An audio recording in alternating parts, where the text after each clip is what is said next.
Hello, and welcome to Restore Belief with Nikki. I'm Nikki. Um, Excuse me a moment.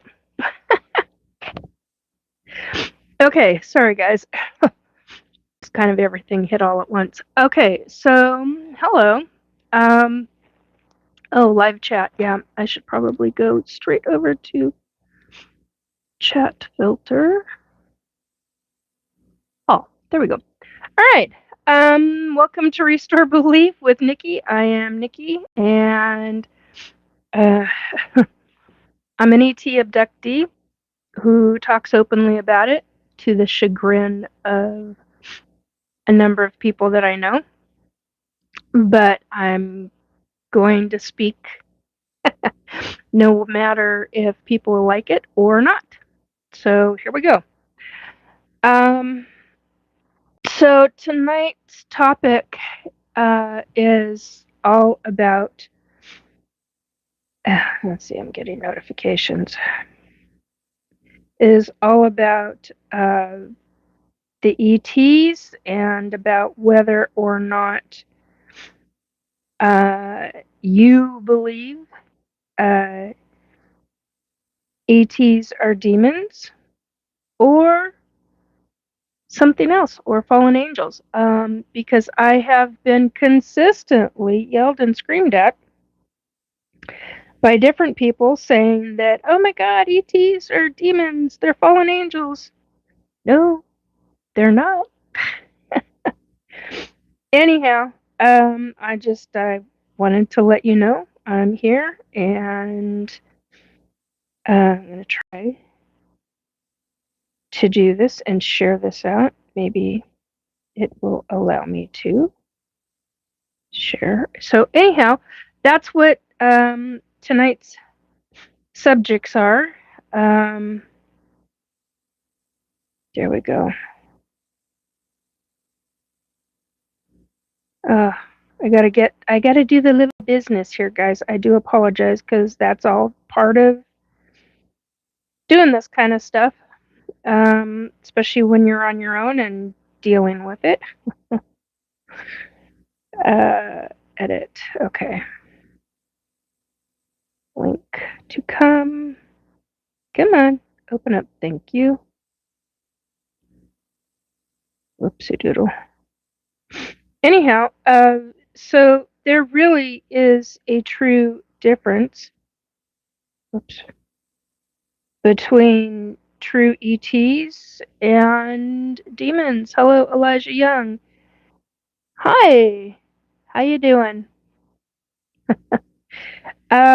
So I'm just trying to get this set up to where it's on my Facebook page and a bunch of other things. So anyway, like I said before, I am an ET abductee. I'm a lifelong ET abductee.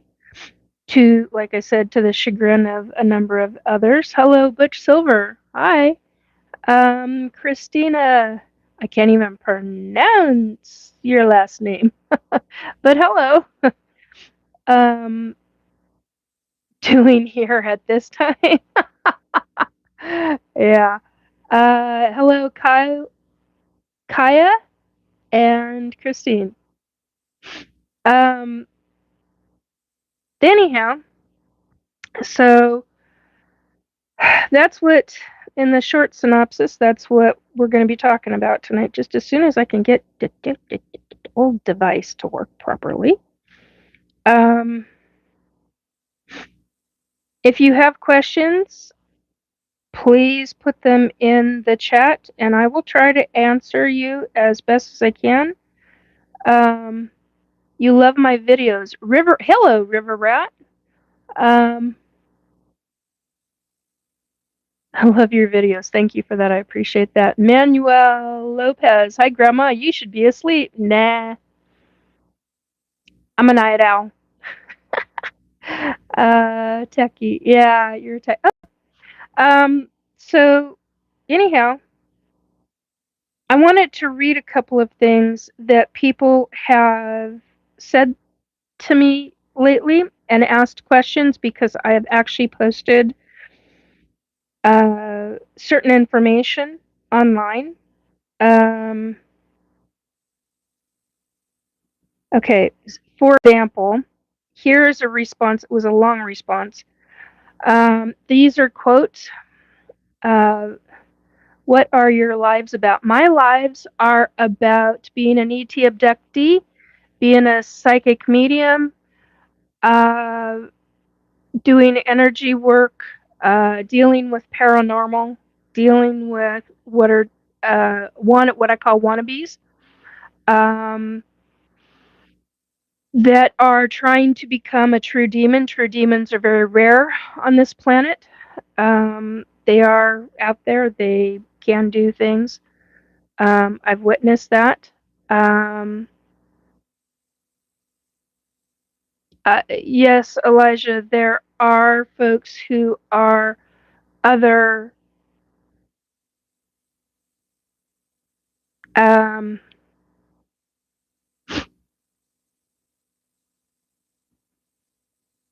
I'm going to say it this way: there are other people on this planet of all nationalities, of all skin colors, of all races. Does not matter. If you are a human, you can be abducted. It does not matter who you are or what you are.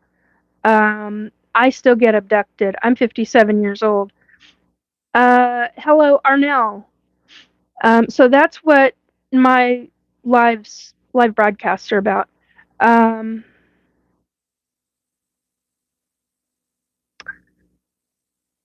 okay, can anybody else hear me? Um, why do aliens not abduct? Okay, I've already read that. So anyway, yes, you can hear me. Thank you, Sev. I appreciate that. You can hear me, Muhammad. Thank you, Muhammad Joseph. Okay. Um, so I am going to go in and I'm going to read something that I responded this week about. You can hear me. Thank you. I appreciate you letting me know that. I do not want to out this person because I don't think that that's right.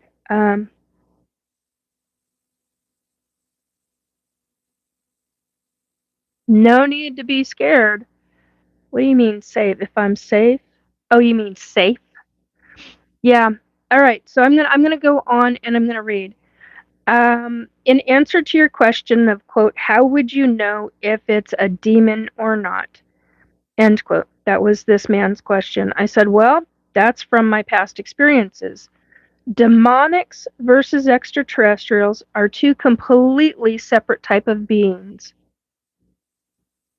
ETs have their own agenda regarding humans, where they deal mostly with the physical and a lot with consciousness levels, where demonics have a completely separate agenda where they actually feed off of the soul and energy of the human.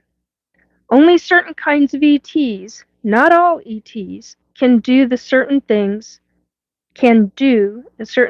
to a human, have a psychic type of abilities to control a human.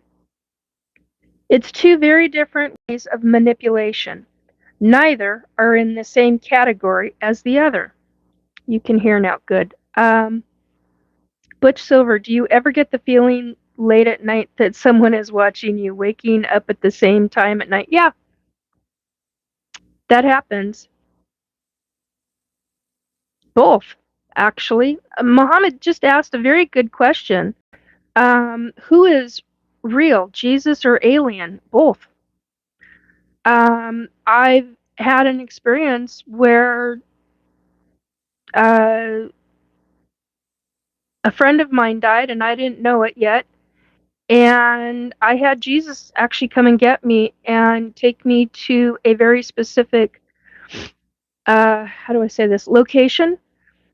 And if you go back through my videos in the description box, you will find that experience. You'll find me talking in great detail about it. Um, so anyway, yeah. So I've can actually say and state that I have met Jesus himself. It was quite the thing. And I have. Okay, so neither are in the same category. I have personally witnessed a lower down demonic being, it was not yet a true demon, but trying to become one, who is only capable of being in the ethereal side of life, that tried to go after not only the physical of the human, but go after that human soul. Where I have witnessed and been a part of a team of people who went into hardcore protection mode to fight it off of the human with success, and where I have witnessed and experienced ETs that have the ability to completely, whoops, hello, hit a button. See if I can find my place again. This is long.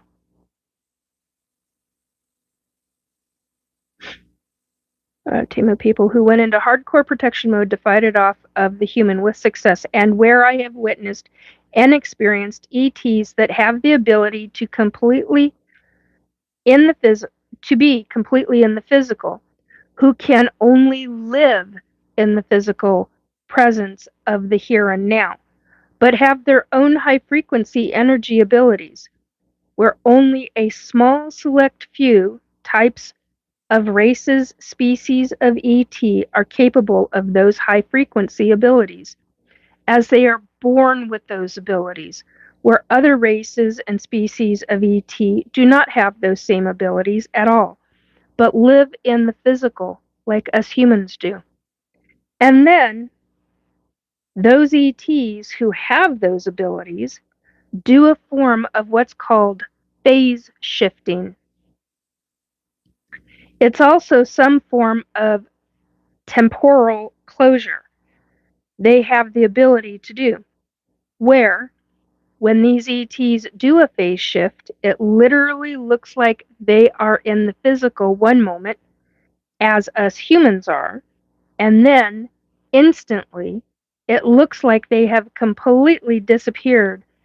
But because of the super high frequency these certain kinds of ETs use, they look like they are no longer there. But they are. We humans are incapable of visually seeing the ETs because they are now in their phase shift form and invisible to us humans, as our human eyes cannot see the spectrum of light, and because we do not have the extra cones in our eyes in order to see them. Cones is a word that the ETs have told me. That's what it would take. We do not have the extra cones in our eyes in order to see them. They are still physically there, but in a different frequency form. One in which allows them to pass through solid objects, where I have repeatedly witnessed that type of situation. It is an actual ability that they have, just like humans have and are born with psychic abilities, where these specific kinds of ET, who normally live in the physical presence but have an ability to walk through solid matter, come out the other side of that solid matter, and they do, hit a button again.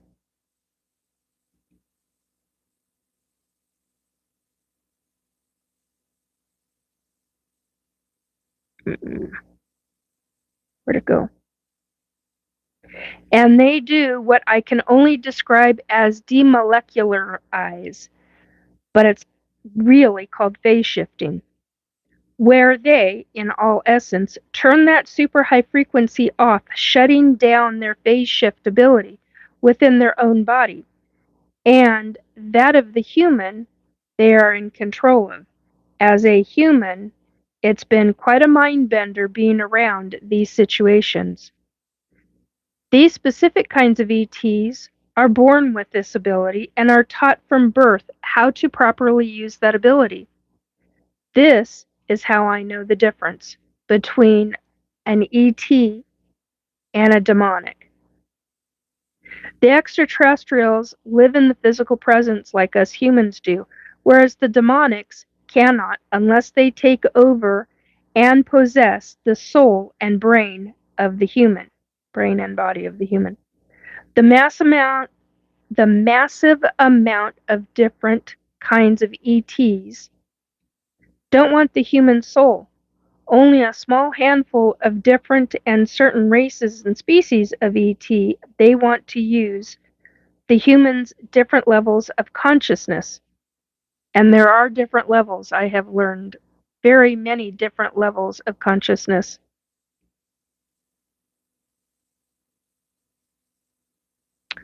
Um, certain races, species of ETs, they want to use the human's different levels of consciousness and the human's physical genetics. There is a gigantic difference between the beings who live in the ethereal versus the types of beings who live in the physical, but have specific types of abilities. So that's what I wanted to read. Complete. Well, silly bee, then don't be here. If that's what you believe, where whoever Philly B is says complete slop brain rot garbage sludge. That's fine. You have a right to believe that. Go away if you don't want anything. Okay, looks like I need to scroll back up. A lot going on, a lot of garbage going on. Let's see. Christine, you're cool. Okay, that's that. Thank you.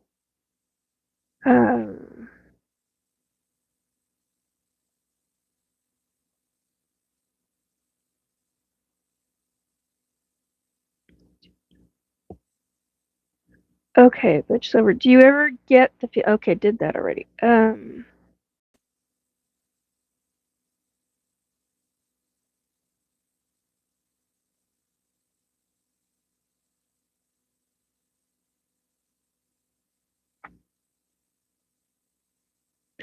Okay, Brandon, I am going to make a statement about that. Brandon made a statement about my weight. So basically, he is, and I'm not going to talk about how he worded that. But basically, his idea is that because a person is morbidly obese, you cannot be abducted. That's bullshit.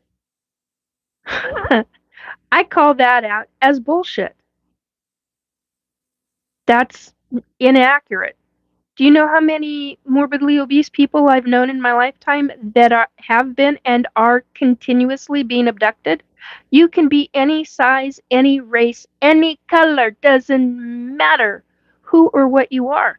Doesn't matter if you're a billionaire, doesn't matter if you are living in a tent and are homeless. You can be abducted. Doesn't matter what size you are. None of it matters. If they want your genetics, they will find you. They will put a tracker in you and they will take you no matter what. Depends on what they want you for though. So, yeah.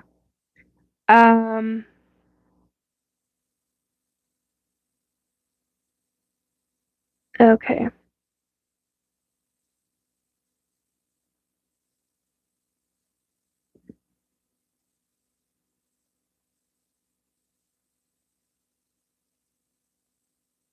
Okay.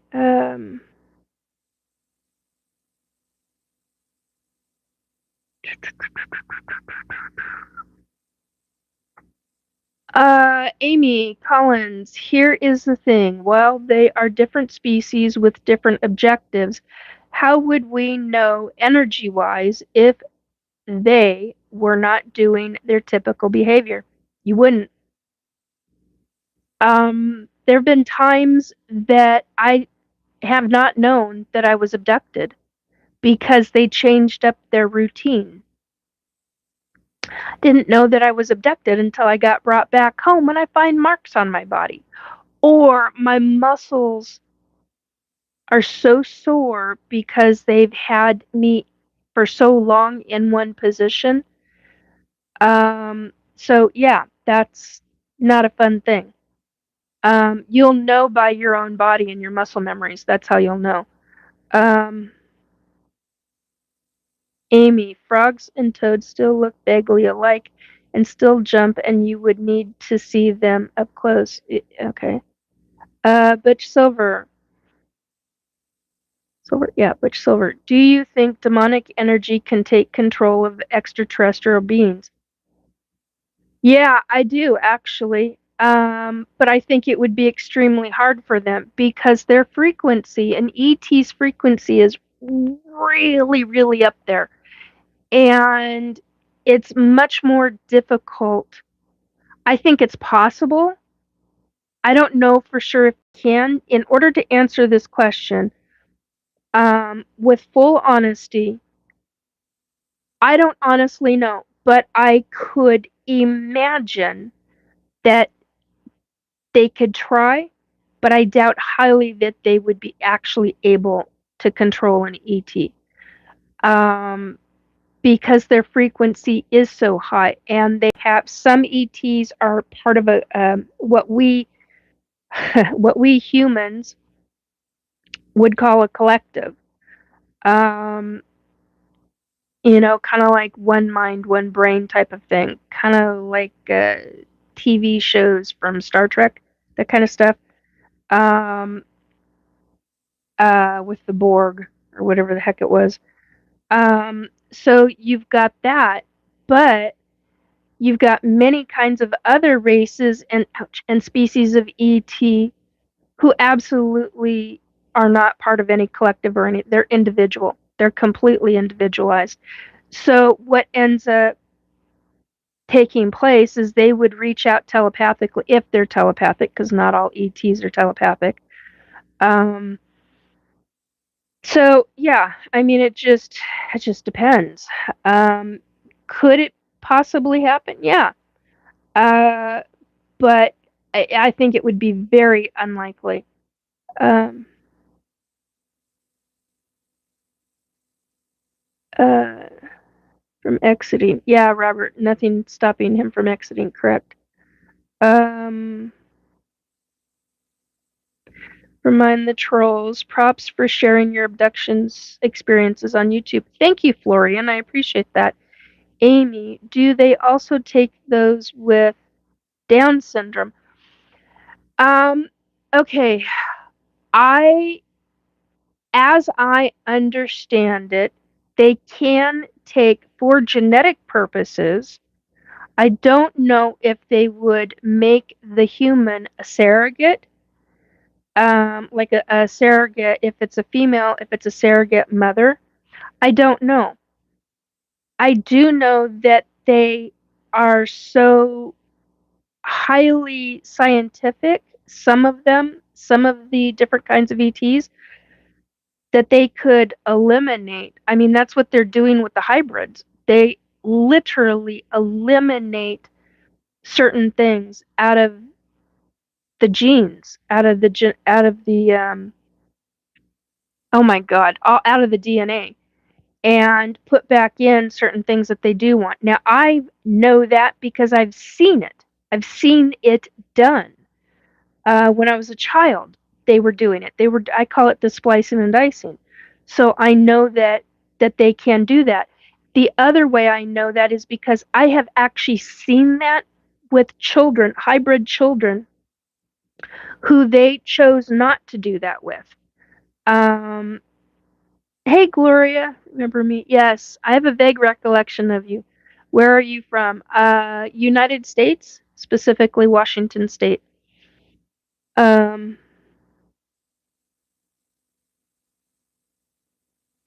No, but I've got friends and adult kids that I know that do have Pokemon cards. Jose Sanchez. Cool. Now let's see some Pokemon cards. No, I don't have any. Um,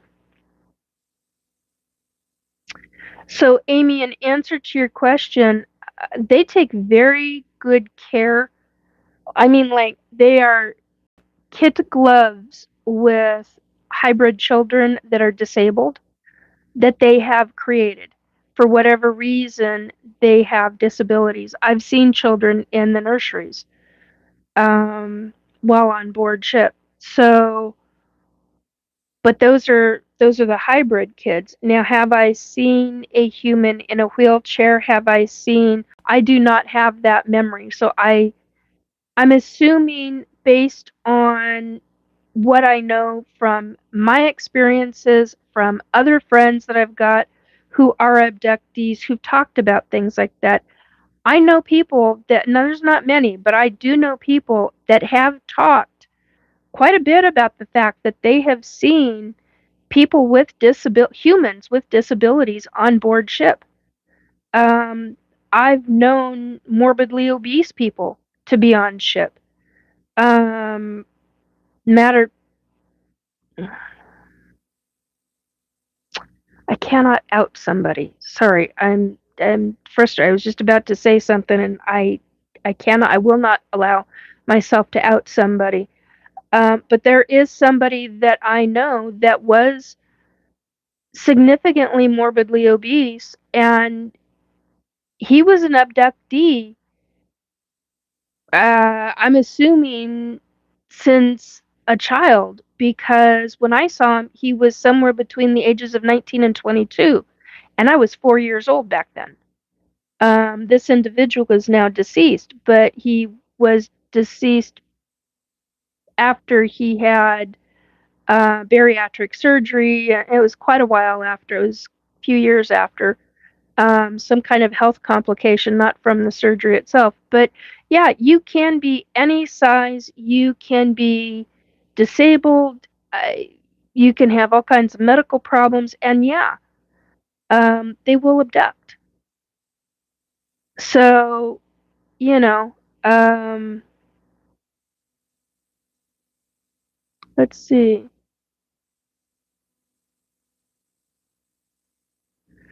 Okay, thank you to Robert and Amy regarding people who are being trolls.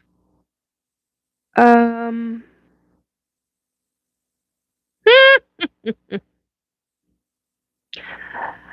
no, if you can't handle the fact that I have gray hair and that I'm older, move along.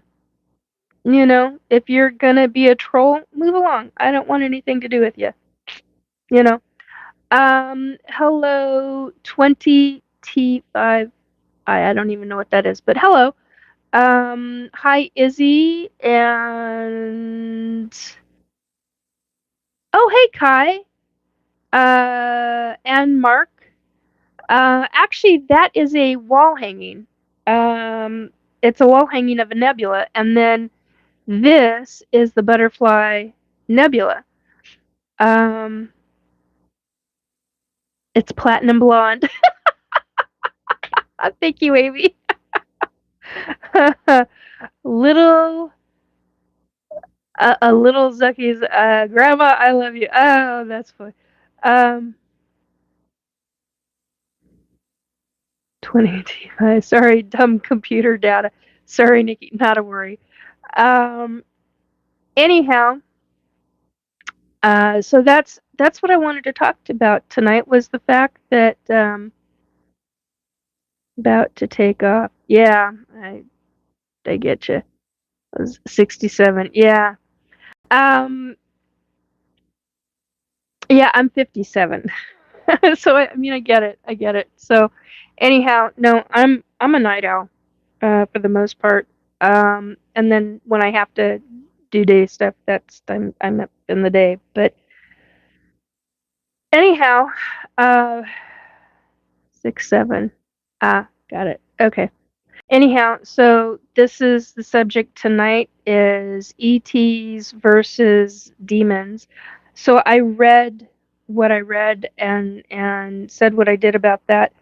Then a different person, and this is probably going to cause a lot of problems because I know how this is going to sound, but so I was having a conversation with a guy in a chat because I had made a statement on somebody's video.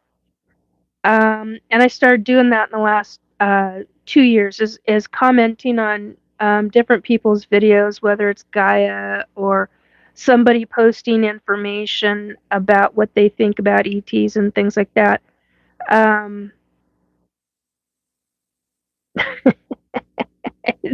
Yeah, I understand, Mark. Anyway, and so we were having a decent conversation. It was lively. Don't get me wrong, but and it wasn't troll-esque, or I mean, this person was asking very logical questions, and this is one of the things he said. Nikki Jacobs, but you stated you've had abductions and God would never allow you to be abducted. Plus, again, you just stated how you have psychic abilities. You definitely have demonic influences. So that's from somebody. I mean, it. He completely believes that ETs are demonics and fallen angels, and they're not, and that's fine. I mean, you just like me have the right and the ability to believe whatever you want. Okay, hang on one second. I've got to reach down a specific way, so I'm going to put this over the camera. I will be right back. Whoopsie doodle. Maybe. There we go. Whoops. All right.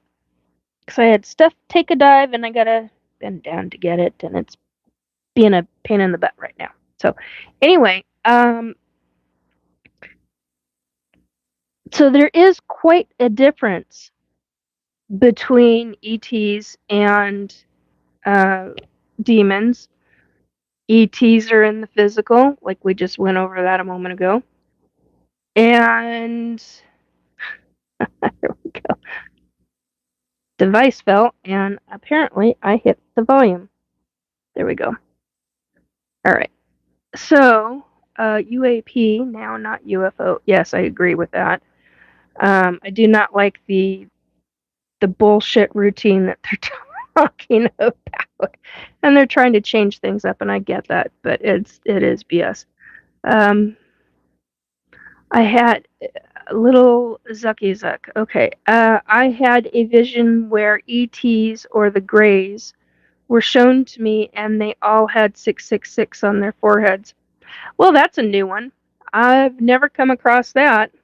Um, Totally and completely a new one. Don't even know what to say. It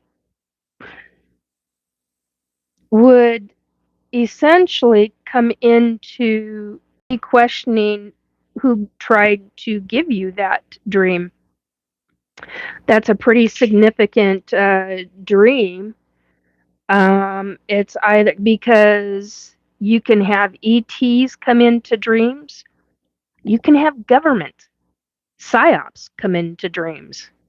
They have programs. They have deep programs that can pull all that crap. So yeah, oh so fun.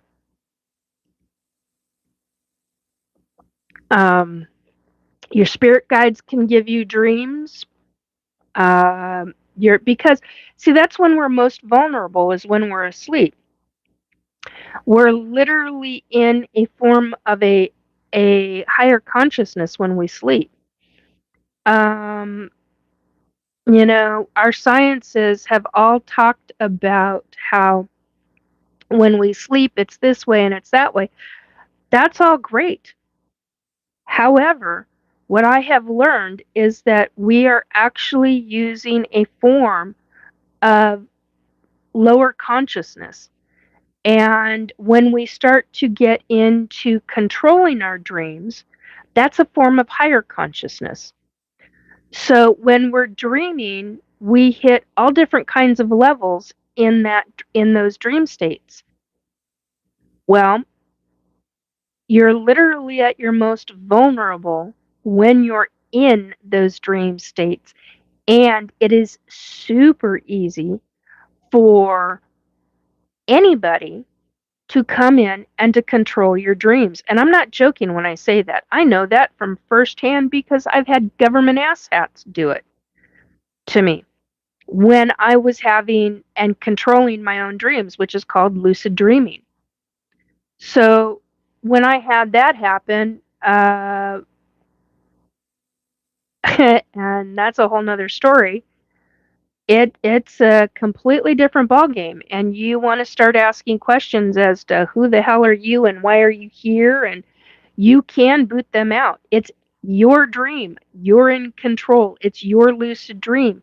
You can wake your own ass up, get out of bed, put out a scream of energy in a specific way, which I don't teach that, but you can actually it create because what's going on is a psychic link. It's a higher consciousness psychic link, and that can be stopped. You can have them stop. You can force them to stop it. But then when you do, watch your back, because then you become a targeted individual like I became. Sorry, guys. Speaking of targeted, I got targeted over the week,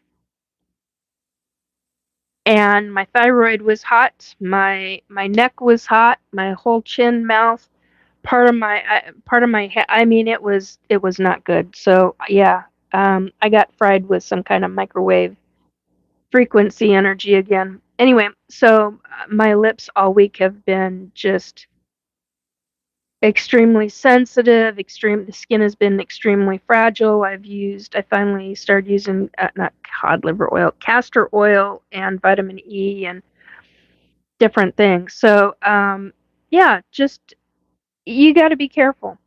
You know, I'm going to continue to talk. People typically know what I say about the government, and it's even more of a hot button topic now, because right now I say to them, because of the targeting, and because of, for whatever reason, they're back in full force. A matter of fact, I had a government asshat in here, same MFer, from about 1:30 last night until about 5:30, 6:30, thereabouts. He came and went. No windows open, no nothing. The guy smokes.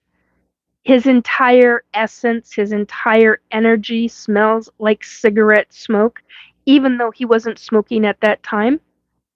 So he's permeating my room or wherever I was walking to in my home. He was permeating the whole home with his cigarette butt smell and his cigarette smoke smell, because there were a couple of times where he was smoking it, and I'm like, you're literally making my eyes water. You're, you know, so and that's a form of targeting. So I've learned the hard way that yes, the government has a form of deep state. Yes, they've got government asshats and conglomerate asshats in programs who are doing. We've got 1313 on stuff and 3838. How interesting. Anyway, I'm just making note of that. So yeah, there's a lot of deep programs. I am a MyLab survivor, a forced participant, and a survivor of MyLabs. I was then put into being a forced participant in SSP, also called Mars Defense Force, amongst another number of other names. And I got somebody here right now. Oh, that's fun. Get the fuck out. And so, yeah, I've survived that, and many people do survive that. Hello, Hitch. Hi. Deep embedding in the programming states. Yes, that's very deeply embedded. Yes, actually, okay. Okay, I'm. Hopefully, this is going to be okay, but I'm going to call you Zucky instead of the full name. Have you ever gotten messages from God or Jesus? Oh, yes, I have. Matter of fact, when I've crossed over certain spirits, one of them who was playing games because she was 17 years old. She was from the late 1800s, and she wanted attention from the teenager in the house. And she had stuff where she was pushing the physical down the stairs, or throwing glasses at her, or just all sorts of bullshit behavior. And I was just like, knock it off.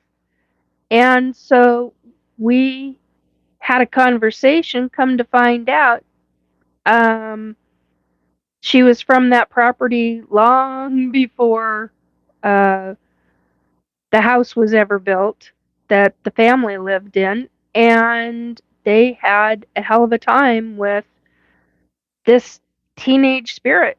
And she wanted attention, and she was mad, and she was throwing a teenage temper tantrum as a spirit. And so she's one of the spirits that this is an experience that I had. You had asked about, have I ever gotten messages from God or Jesus? So this is in response to that. Yes, I have. Because when she ended up leaving. Hey, Woo Riders. How are you doing? I'm doing right. I'm very, very sore tonight, and I can get into that later. But anyway, so let me get on. But thank you. It's good to see you here, hon. Um, tell your wife I said hello. Anyway, hey Eddie, I'm doing all right. I could be doing a little bit better, but that's all right. Anyway, um, but I'm here tonight. I was supposed to be here Friday night, and it's now Saturday night, and we're headed about 15 minutes from now. We're headed into the middle of the night. 14:14 on the clock. Well, not on the clock, but numbers. Anyway, I thank you for the respect. I'm not into DOMs or dominatrix stuff, but I appreciate the fact that you're saying you respect me and you're calling me beautiful. I thank you. I appreciate that. Um, so anyway, um, yeah, it's quite the feat when you've got a spirit who ends up is 17 years old throwing a temper tantrum in somebody's home because she's not getting attention. And because, hello, most everybody in that house was psychic to some point in some level. But when you've got a spirit who's throwing basically an adult or a teenage temper tantrum, it's a little time. It's time to get involved. And so I got involved, and we got the situation taken care of. And she stood right in front of me, not 2-3 feet from me, in my home, and we talked. And we talked for a number of hours, talking about why she was where she was at. Beautiful young woman. Horrible life, horrible 1800s life. And she was very upset. So here this spirit is telling me her life story, word for word, I mean, thank God I wrote stuff down, because she was. So in answer to your question, have I ever had messages from God? God ended up opening the portal. I call it the portal doorway. At times, there are times I call it a doorway. Sometimes I call it he brought in his white light.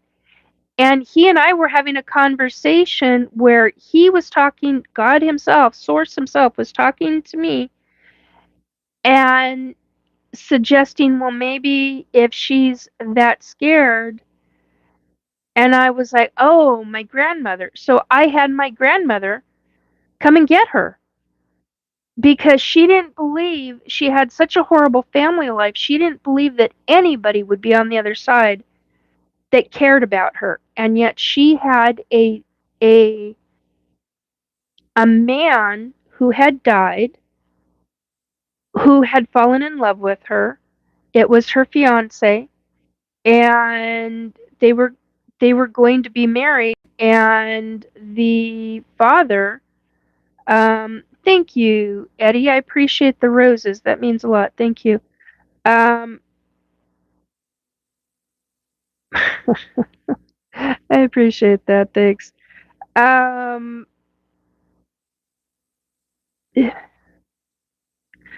okay, I don't know how to respond to that. Okay, 2 for Eastern Standard Time. We will be tuned in. Okay, good deal.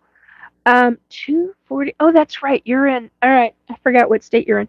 Anyway, so getting back to the story, God Himself opened up the white light, and He's talking to me. And the next thing I know, I'm requesting my grandmother to come, and her, and requesting whoever else that was, and then I was like, wait a minute.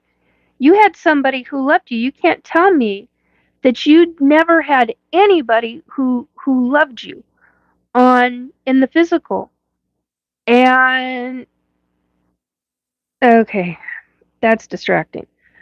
Who ended up not loving you. I can't believe that. That just doesn't make sense with what I know. And in comes her fiance. He went through the white light and came back, and he'd been with her periodically, in back and forth with her. Well, she was earthbound because she was so terrified of the white light. And I'm like, look, I'm not here to talk you into it. If you don't want to go, then don't go. But I am here to help you.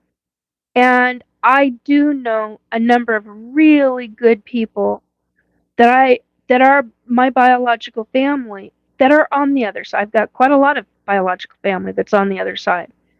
And I said, "Do you want my grandmother to come in?" "Oh, you're fine, Eddie. It's just it's too much when I'm talking, and it's really distracting." Um, yeah, Woo Riders. Yeah, it's been about 3 years, hasn't it? It's been a while. Um, you've been, you and your wife. I keep wanting to say your guys' names, and I won't. But yeah, you two have been, you've been following for 3 years. I appreciate that. That means a lot to me. Thank you. Um, and Amy and Robert and a number of others who aren't in chat right now. Well, or were earlier. Um, Renta Ghost. Hello. Good morning. Good morning. Um, so here she is, and we spent a number of hours just talking back and forth, having a conversation, like I'm having a conversation with the folks right now. And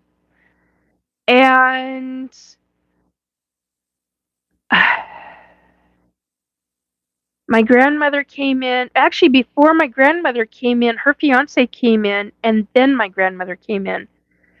Um, and it was her fiance.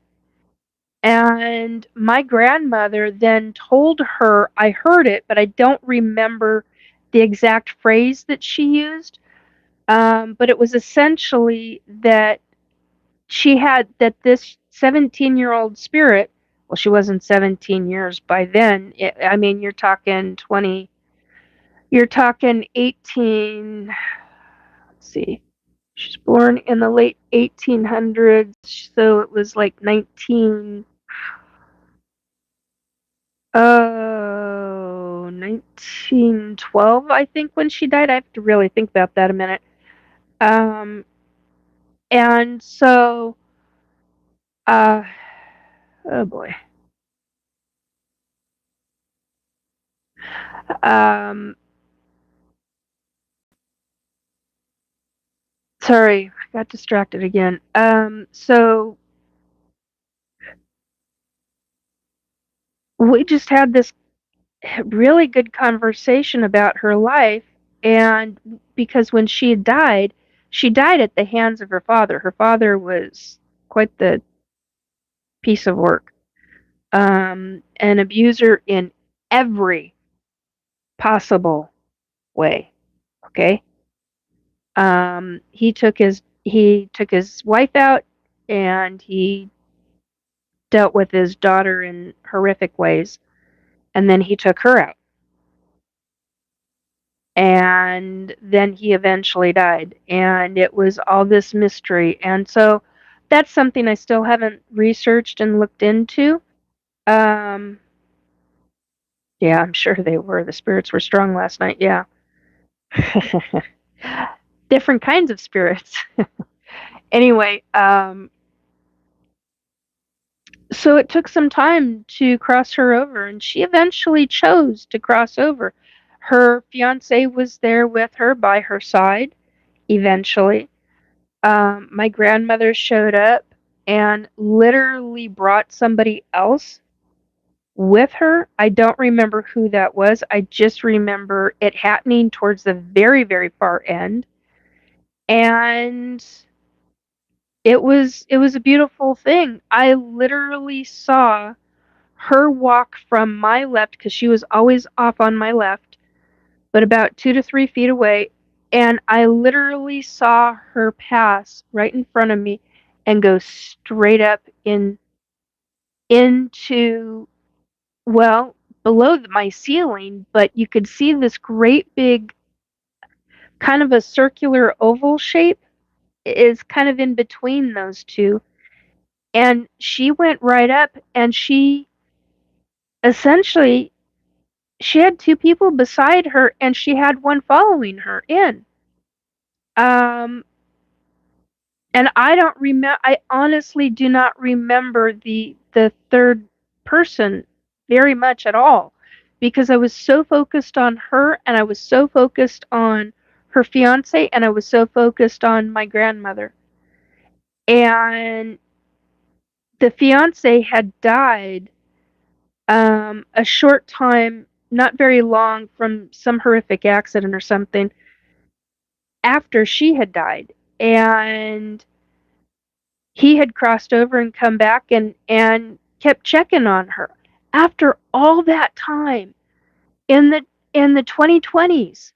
After all that time, from the 1912 era type of thing to 2020s, he came back. That's love. He came back for her. And periodically, and I can feel it right now, periodically, every once in a while, I'll get a thank you.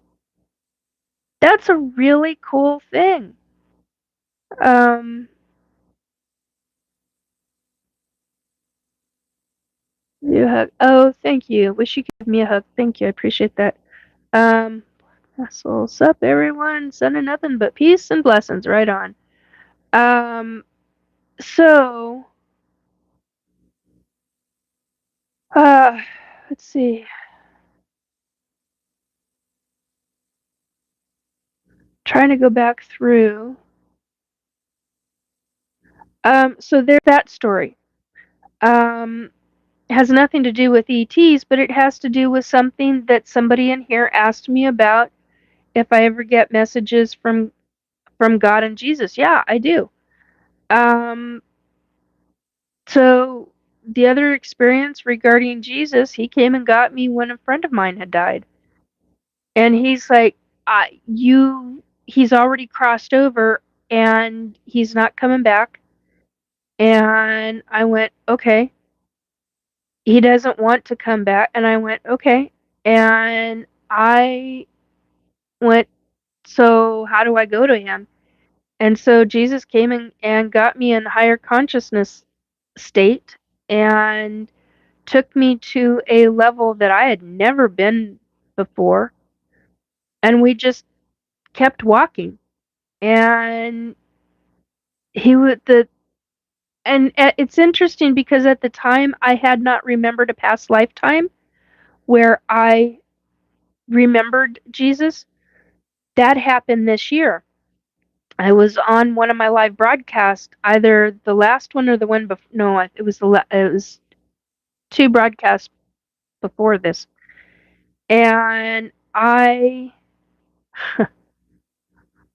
got off the air, and from doing the live broadcast, and I sat and cried because I could not believe what I had remembered. It was so shocking because I had a past lifetime where I saw Jesus. I knew who he was in that lifetime, and I saw him on the cross, and it just, I'm going to start crying again.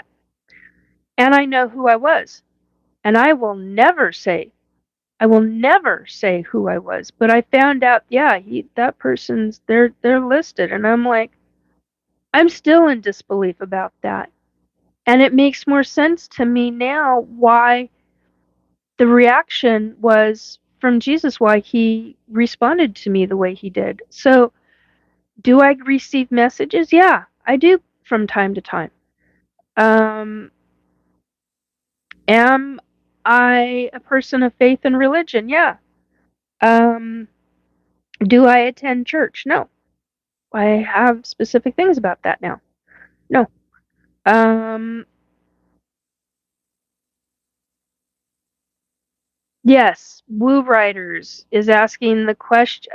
Before that, okay, that's Greek language. I don't know how to pronounce your name, but hello, welcome to my chat. Welcome to my broadcast. Woo Riders is asking, does it make you upset when people say Jesus Christ is an alien? Yes, it does. Very, very much so. Um, mm, I'm not God. I don't mind the beautiful part, but I'm not God. But thank you, Eddie. Um, so, and I've done an awful lot today and tonight, and you're probably going to hear a lot of oohs and ouches from me, and I apologize ahead of time because that's a really big deal. Um, my body is crapped out a bit and doing too much, and I've had to take some pain meds for that, and I don't like taking pain meds. So anyway,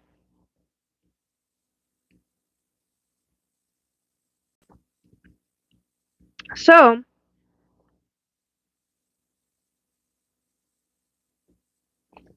that is from earlier the difference between ETs and demons.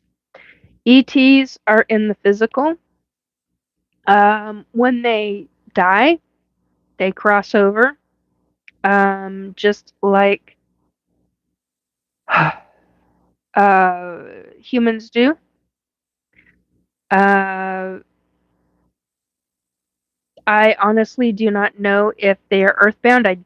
Well, planet bound to whatever planet. I doubt that highly, because they are such high frequency beings. 1414 again. Um, so that makes for some interesting thought and interesting discussions. Uh, I was on a podcast uh, last week, and yeah, this past week, and that um, I'll have to get the links. I don't have all the links to all of that yet, but the videos should be broadcast soon if they're not already. I haven't looked. Been a little too busy in the last few days. But the podcasts, uh, they're syndicated. So,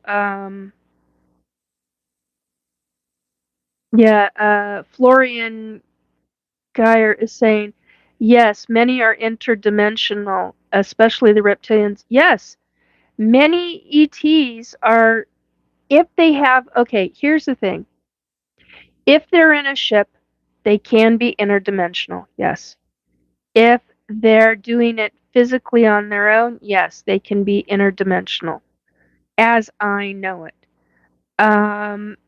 For example, like what I talked about earlier with an ET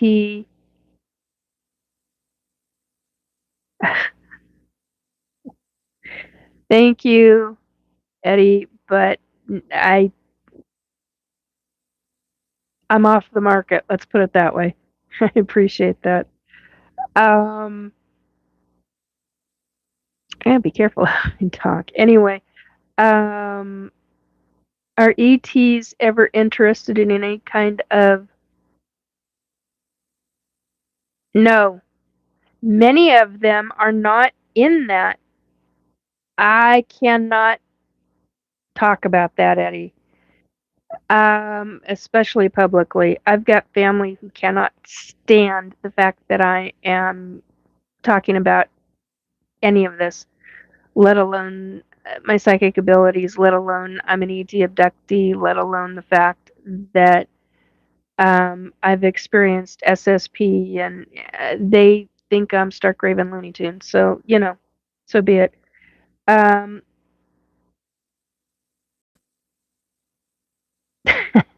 Hello, Yeti Lifts. Yeti. That's interesting. Okay. Which is why we don't always see them. Yeah. They live in different frequencies, which is why we don't always see them. Okay, so prime example of what I just read at the beginning of this broadcast. Uh, they there are certain ETs. Not all ETs can use frequencies like that. Many are in the physical. They don't have those kind of abilities. But there are many who do. There and they're a lot fewer than you would think. It's actually rather surprising. But the ones that abduct the humans, they have the abilities, or they've got the devices. If they aren't doing it from their own frequency, their own physical being, then they're using a device to do it. Think about that one for a moment. That one's a little on the scarier side, shall we say? Because that means they're the more evil ones. Okay, sorry. I've got to keep them moisturized because my lips are they're still hurting from this week. Getting better. It's taken many days, which means I was hit really hard. A lot harder than what I thought. Anyhow, let's see, go down.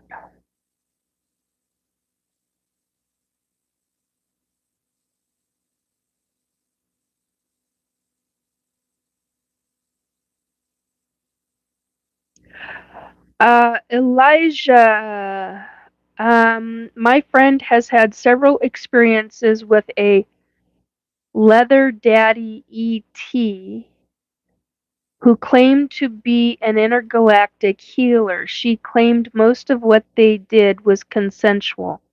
Some of them, uh, Chris, Christian Heg, uh, I'm not sure how to pronounce your last name, dear. How long how long ago were you abducted? Honey, I've been abducted from birth. I remember from age 4. I've been repeatedly told by, um, oh, thank you. I did not know.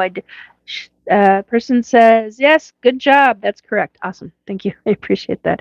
Um, so, uh, claims most of what they did was consensual. Okay. So, yeah, there are things that are consensual, and then there are things that absolutely are not, such as the ETs who are working with different global governments, whether it's the US government, whether it's the British government, French government, whether it's there's a bunch of different governments on this planet who have been known. Russia, I believe China is too. If it's not China, it's Japan. I don't remember. I'm trying to remember the design of the uniform, the military uniforms that I've seen, because I've seen different countries' uniforms, military uniforms on certain ET ships that are, and those ETs are specifically working with the different global governments. Now, those abductions, those are nasty. Those are nasty MFer things. And yeah, that can be not consensual at all. There are other ETs that do abduct humans for other purposes. The ones that abduct me, okay, hang on a second.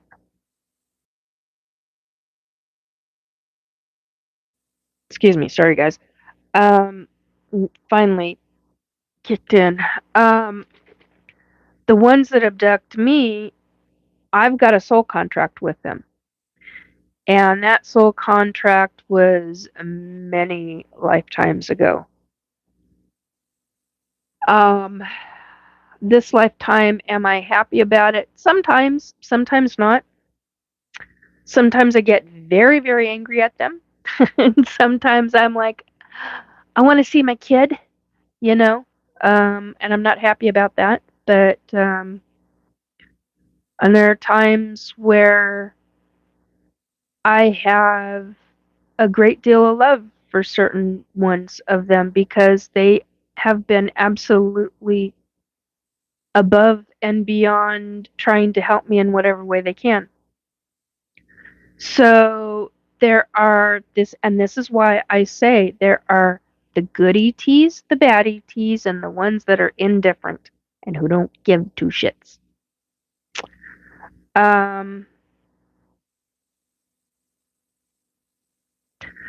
Florian says CCCP openly invested in psychic research. Yeah. Actually, so did the CIA.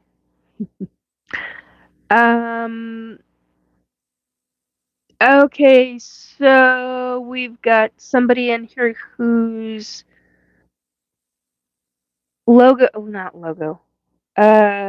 call sign is I'm a fucking devil, and says aliens. Yep, that's the topic tonight. We're talking aliens tonight. Aliens and demonics. And experiences. So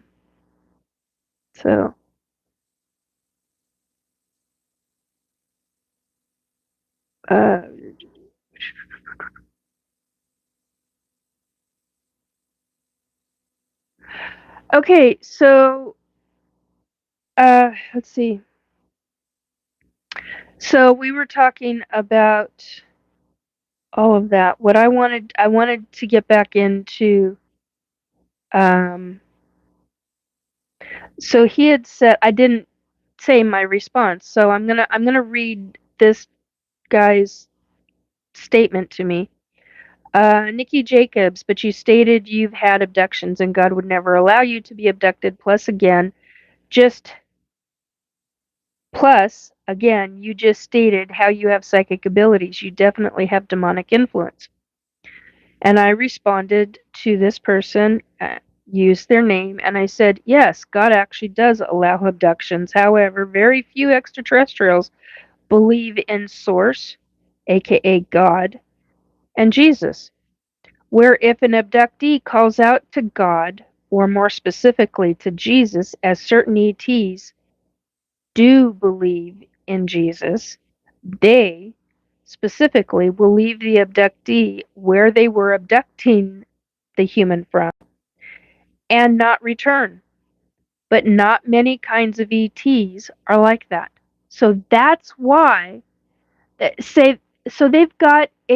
believe in God, they believe in Source, they believe in Jesus, and they have a respect for both, for God, aka Source, and for Jesus. But there are not a lot of ETs that are like that. That all said, that's why they leave the human alone if the person is if they are of that nature to believe in God and in Jesus, that's why they will leave the human alone. That is exactly why. Because it is a form of respect. 1515 on the numbers tonight. and 11010. Also numbers. Um, what's your most Christian is asking, what's your best or most memorable experience with ETs? I got to be careful with that one. You see how my face just lit up? My most memorable is with, and now we're getting the embarrassment stuff. My most memorable is with a 8 or 9 foot tall. I always forget. I have to actually get the tape measure back out and put it up against the wall and go, okay, yeah, he was 8 feet or he was 9 feet. Anyway, my most memorable, well, there's two actually. One was when I was 4 years old, and uh, okay, three. Most memorable is that on board ship. I saw that on board an ET ship. Hello, Garav. How are you, Ty? How are you today? Doing okay. I'm doing all right. Anyway, so both experiences were when I was 4 years old on the same ship. Uh, on an ET ship that was a morphing. The metal actually morphed in front of me, and I freaked out, to say the least. Um, then I was like, there were no stairs there a second ago, and I had turned around. I was like, oh, I want to see out the window, and I turned back around to the group of kids and the group of human adults and the ETs that were there, and I hear this, whoosh, whoosh, and I turn back around, and there's the wall had morphed into a landing, a platform, not a landing, but a platform with stairs going up it for a little kid. An adult couldn't fit those on those stairs. So it was designed specifically for my height, my size, my leg height, the whole 9 yards. And I climbed the stairs and I went up and I looked out the window. And we were in the process of leaving that section of the galaxy, and that's what I saw. That's what I remembered, and that's what it wasn't the I didn't know it was called the Butterfly Nebula. That's a whole nother story. But so that's one of my favorite. That's probably, well, that is my favorite memory. Um, the next memory that's on the same ship is me uh, being required to sit my ass down on the floor because I'm 4 years old and I'm running around. I'm running around asking all kinds. What's this? What's that? Little kid with dyslexia, which was a little kid who was incredibly inquisitive. And what's this? Oh, what's that do? Oh, can I touch that? At least I asked. And so they corralled me, and I literally I was sitting my ass down on that ground and told to wrap my legs around the ET's leg, cross-legged, and hold my arms around the ET's leg, and because they were 7 feet tall, and he was doing splice and dicing. He's like, okay, now you can ask me whatever you want, but you can't go running around. But I want to see. No, you can't go running around. So 15:15 back on the clock again. Anyway, it's not a clock. It's set of numbers. Anyway, so from that experience to, and that was a 4-year-old experience all the way up until 2020, 2019, 2020, where I had an experience with what I found out later was called a Laborian ET. They're from the Lyran system, and or Lyran whatever. Anyway, they're a feline race, and this was a male, and he was a shapeshifter. And that was my first memory of a ET shape-shifting in front of me. And it freaked me out in a major way. I kept getting told, you need to calm down. Take a deep breath, Nikki. You need to calm. But, so, yeah, he went from what looked like a feline standing on two legs, where the paws were paws and long claws with hooks, and well, curved. It wasn't. Well, it depends on how you look at it, I suppose. And so I guess it's your perspective and how you want to describe it. But anyway, um, and he shapeshifted completely right in front of me into human form.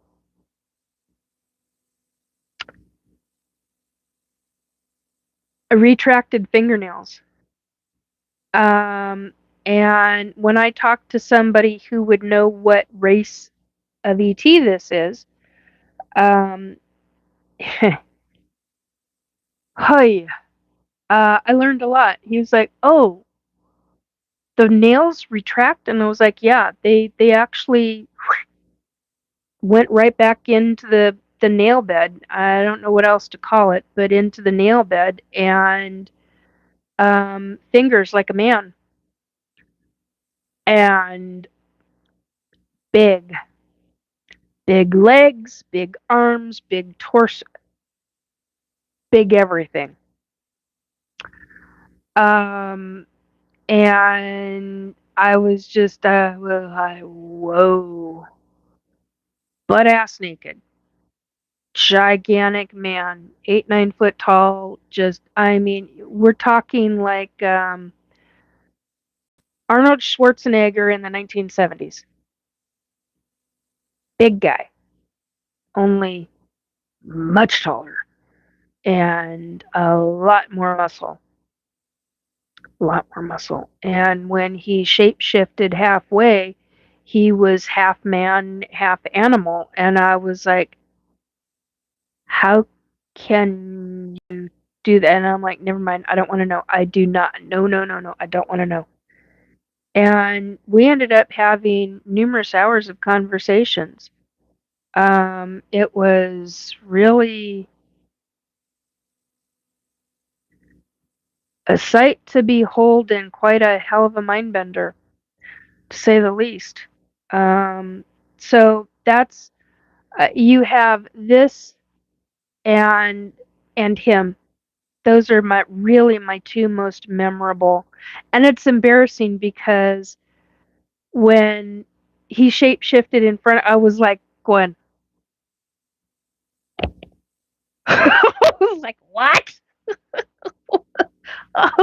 um, God, I mean, what do you say to that?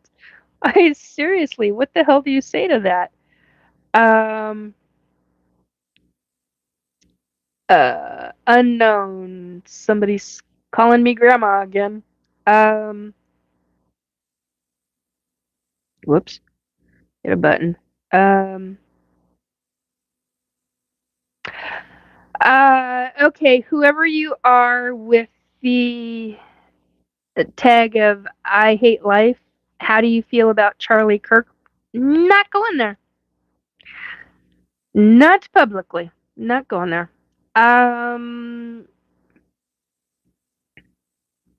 so, Christian, those are my best or most memorable experiences with ET. I've got a lot of experiences, but there's your answer, dear. Um, Ryan. Ryan C. Would this have been in the astral plane with cat species? No, it wasn't in astral. He was standing right in front of me. Matter of fact, he was. Oh, thank you, Christian. I appreciate that. Uh, says I appreciate it. You're a good storyteller. I appreciate that. Yeah, when the kids were little, they tell us a story. Read me a story. Yeah. Makes her real like I was there too. Yeah. understand that. It's quite the. I don't know. I've been called everything under the sun, from a liar to a demon to uh, that I'm schizophrenic, or that I'm suicidal, or that I'm uh, delusional, or I mean, I've been told everything under the sun, and you would be surprised by who. And it's not delusional. This is what has happened. And this is the other part of what I wanted to talk about tonight. Um, so, let's see. ETs versus demons. Is there a difference? We talked about that. So then, being an abductee and living a daily life, that's something that, yeah, you know the truth, and that's what matters. Thank you for that, Christian. I appreciate it. Um,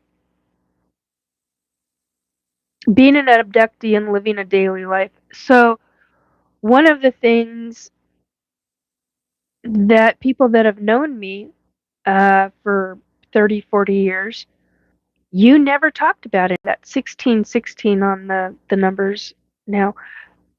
You never talked about any of that. Well, I didn't talk about my psychic abilities either. People used to nickname me the information lady. I've had all kinds of nicknames, from the Sentinel to the Sentinel Angel to the information lady to uh, the advocate with integrity, because I tell it like it is, and I tell exactly what I see, and I stand with it, and I take a solid ground with it. Um, I had all kinds of experiences that in the 1990s, when my kid was growing up, I was trying to figure them out. I was trying to figure out what these experiences were. It never made sense to me. I never understood why. Um,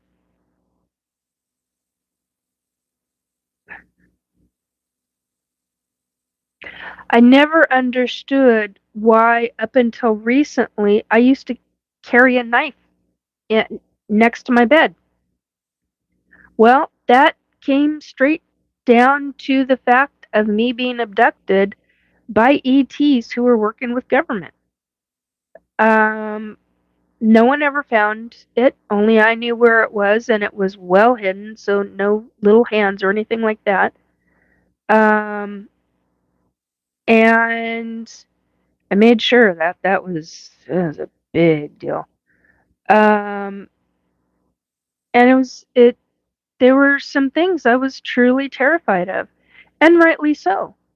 Uh, Being scared, for example, when you're pregnant with your human child and you're afraid to give birth, but you can't figure out why, because you're not afraid of birth itself. And it's like, okay, this is going to be a different kind of pain. Okay, I get that. But I was terrified to bring my son, to give birth to my son. And it was totally because of what the ETs had done with me. Um, Regarding the fact that I'm a hybrid mother to over 30 hybrid children, and anytime they a surrogate, and so you're implanted with a fertilized egg, and if it takes, um, MIR Sabir, hello, welcome to my chat.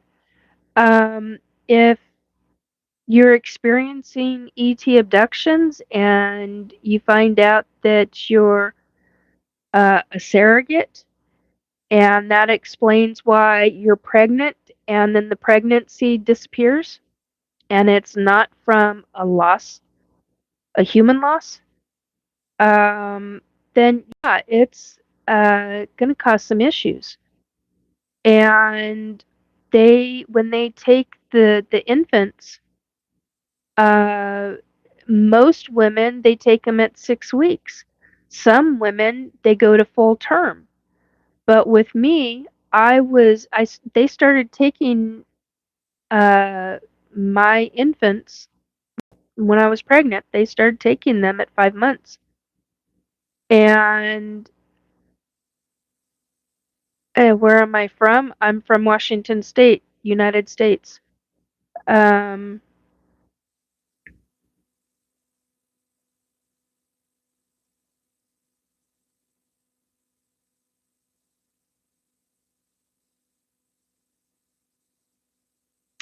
yeah, that's why I'm not commenting on that, Woo Riders, because there's things that the other side has been giving me on different stuff, and I'm like, nope, I'm not repeating any of that. It's just too hot button of a topic, way too hot button of a topic. And normally I don't, the most hot button topics I'll talk about. No, not this one. Christian. Wow, I live in Washington too. Small world. Yeah, sometimes it really can be. Um, so, speaking of which, for example, when I was 4 years old, and the human that I knew and who was not at that time morbidly obese, when they were somewhere between the ages of 19 and 22, um, there was this man I knew on board ship, ET ship. And when I met him again, I, when I met him again, I was 49. Was the next time I met him face to face on planet Earth. I don't know how else to say that. It's going to come out as cuckoo. Don't care. I just don't know how else to say it right now. Um, should I subscribe to your channel? Yeah, if you're interested about ETs and paranormal and cryptids, then yeah. If it's not your thing, then no. Um, that's totally up to you. Anyway, um, I got sidetracked again.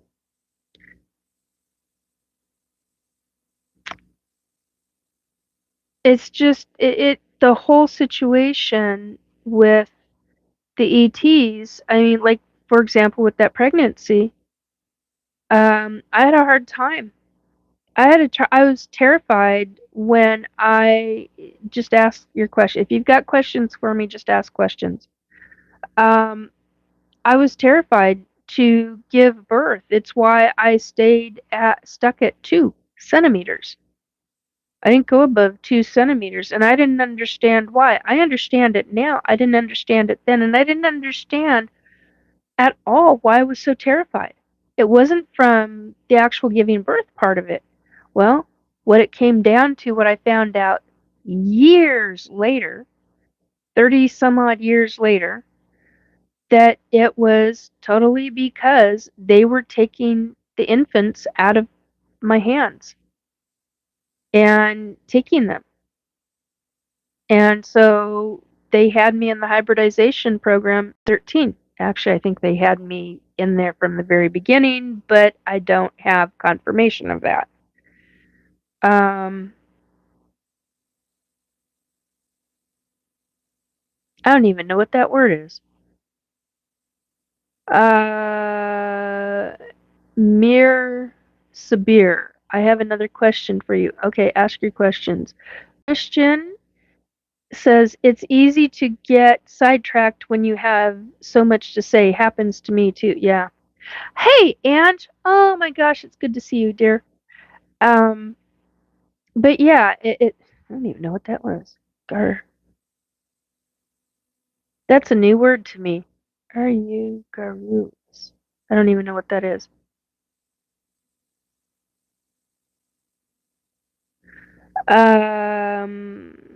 Blue Riders, Nikki. Nathaniel Gillis has a new and very.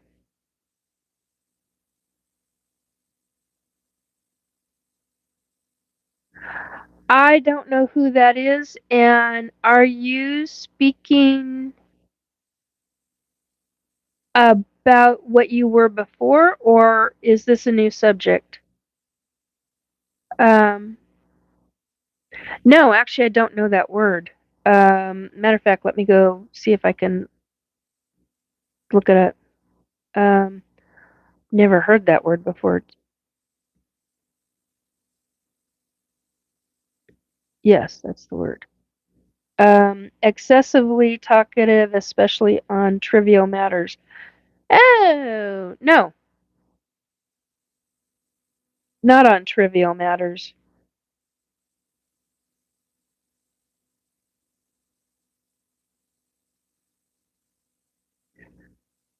So if you find this tedious, then maybe you might want to move along. Uh, because questions and answers, that's how things go. Um, oh my God, don't you know that? No, I don't. I've never had it used around me before. And I, you know, was one of those people that could do spelling bees like I was going out of style. Wordy language, rambling or tedious manner, excessive talkativeness. Actually, the only time it's excessive is about this subject because of this runs 57 years of my life, 57 years old, and uh, because of what's happened in my life, I've had to not talk as much because other people absolutely cannot handle it in any way, shape, or form. And hello, Tamika. Never heard of that word either. No way you're 57. Yeah, I'm 57. Though I need a haircut and different clothes and different background stuff. So and different computerized things. And yeah, I could do this professionally. But anyway, so this is my entire life.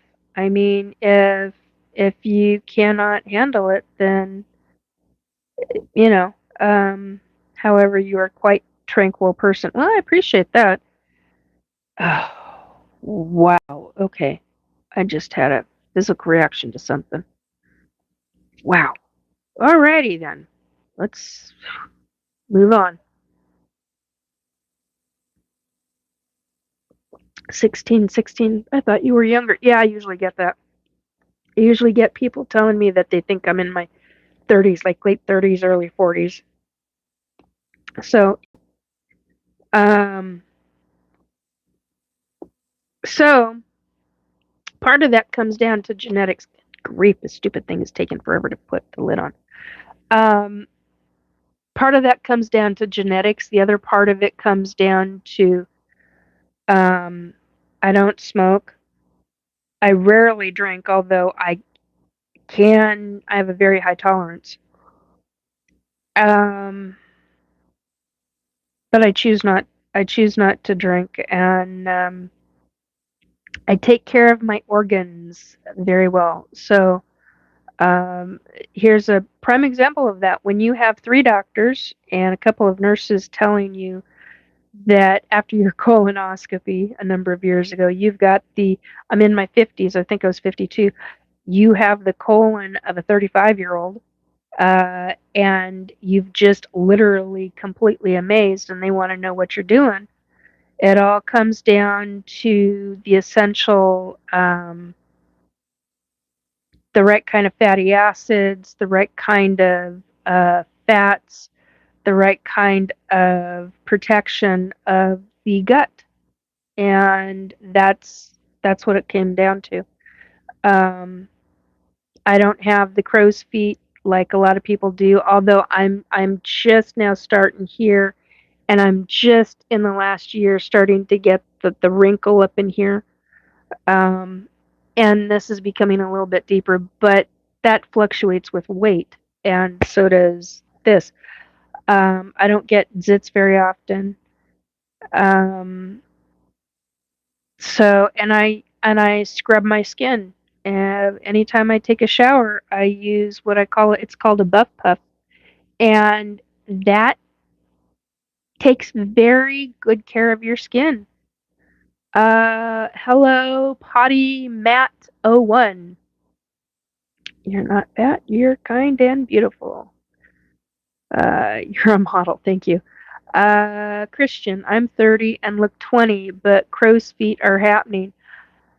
Get yourself some cod liver oil, dear.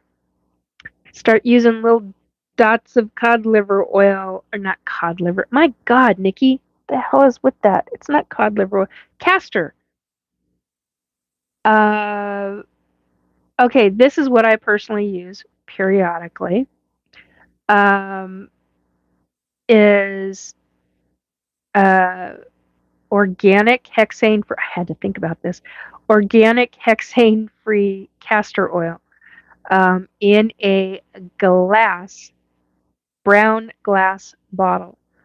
And it only takes a small amount. You just need a little dot and put it here and there, wherever the crow's feet are, and it plumps the skin right back up. It'll, be a little greasy for a couple of hours, but your skin will take it in. But do it on a cleanly washed face.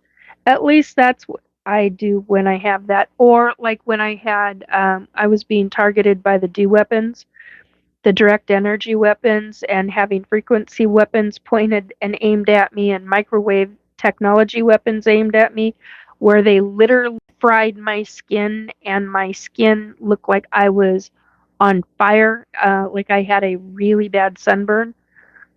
My scalp actually blistered like I had a sunburn. Um, Parts of it anyway, not all of it. And my ear, oh my God, it was bad. And I slathered.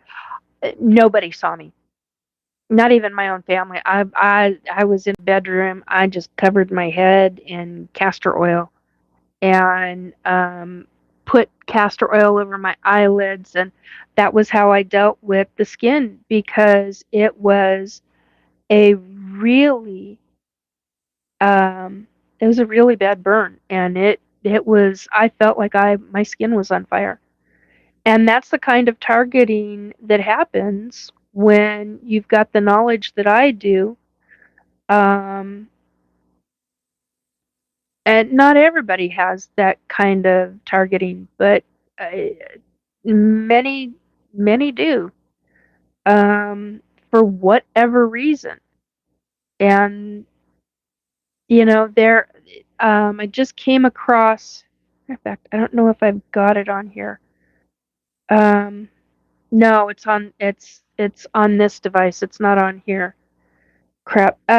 There is an EMF blocking paint out on the market. There's a few of them, not very many, but I think there's like I think three or four brands that do EMF blocking, and it's paint. And so if I could, I'd paint this room, and I'd put that on it. I'd put that on every wall I could. But there are Faraday, Faraday, Faraday fabric that can be used to block that kind of thing. Uh, Faraday bags, and you can make a cage. I know a retired engineer. He worked for a lot of different aerospace companies, and he essentially turned his entire house into a Faraday cage. And and you've got a landline going on the inside, you've got But I mean, it's incredible what he did. It took him, I think he said like it was a year and a half or something like that.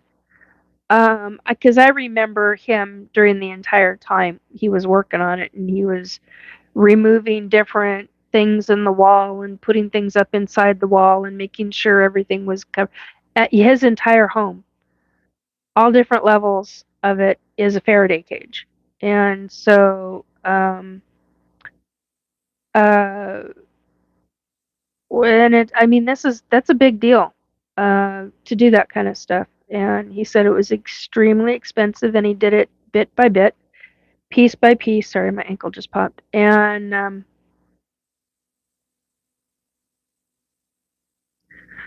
oh, there's another one. Hang on a second. All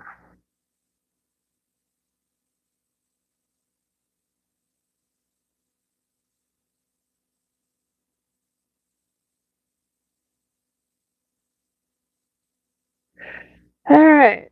Uh,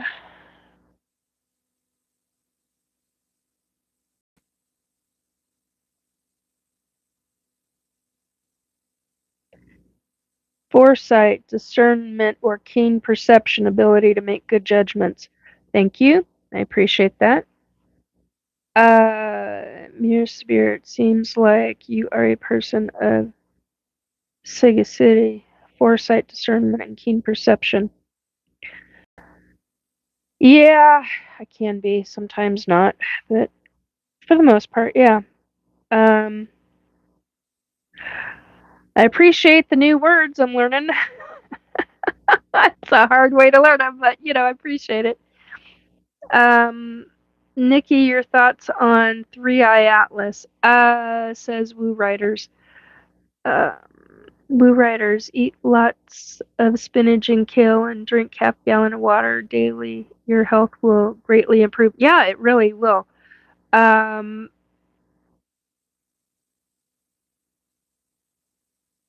yeah, the only way I can eat kale is if it's.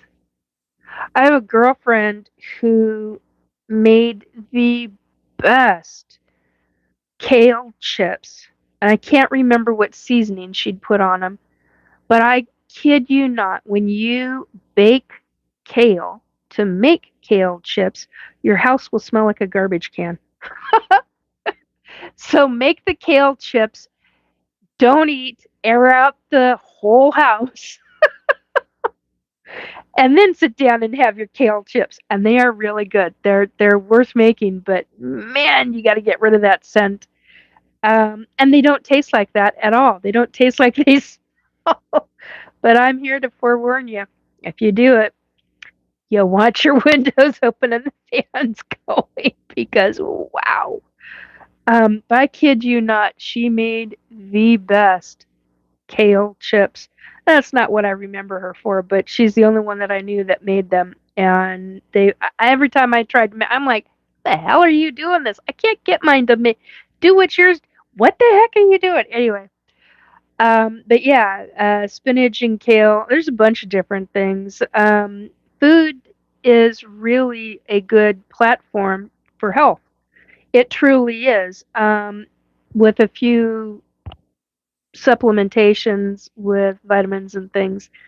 Um, so anyway, Woo Writers, Nikki, your thoughts on Three Eye Atlas? I actually did uh, the notes that I wrote about Three Eye Atlas um, last time, and I don't know if I have the ability tonight to actually try to find those silly notes. And I say silly. Oh, I want to read some names because I've had different spirits come to me. Whoops. Excuse me. So this afternoon at 4:11 p.m., some guy spirit named Paul came to see me. Ended up not saying anything. Somebody asked him one of my spirits friends asked him his name, and he said, "Oh, I'm Paul." And I want to talk to her. Of course, I was in the shower at the time. They always seem to hit me when I'm talking with. And then on September 18th, we had Martin.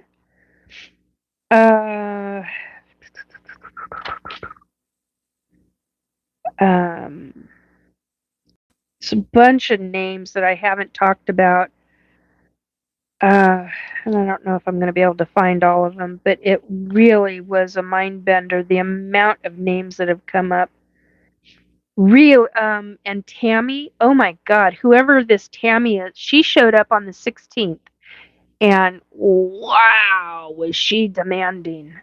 So whoever Tammy is, yeah, she's got a message, and she's hunting down a psychic medium to give information to that psychic medium.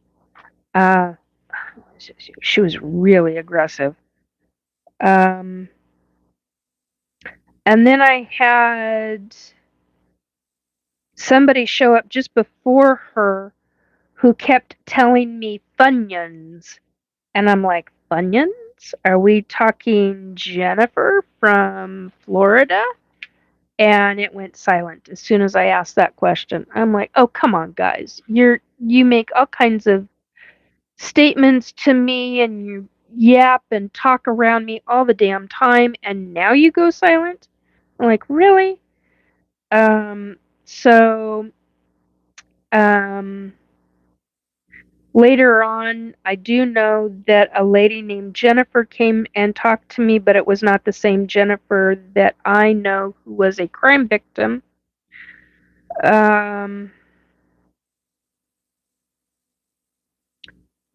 Who loves certain kinds of peanut butter sandwiches, shall we say. Trying to be careful not to say what I really want to say, because her family might be watching, and it's not exactly appropriate for me to. Anyway, and of course I'm not finding any of the rest of them, but let's see. Do you see Aura? Victor, hello Victor, welcome to my channel. Do you see auras too? Yeah, once in a while. Not like some of my friends do. There was a woman, God. When I was in high school, there was a woman that, well, she was a girl, back then, woman now, but, female that I knew when I was in high school who used to see auras all the time. Actually, now that I think about it, there were two of them, or three. No, because I don't remember for sure if the third one actually saw them. But anyway, no, I see them, but every once in a while, it has to be something real specific. Like in 1999, or 1999, excuse me, in 2019, got the numbers reversed. That's what dyslexia does. Anyway, which, because of the targeting, I didn't have any problems with my dyslexia in years, and now it's all come forward again. One frickin'. Anyway,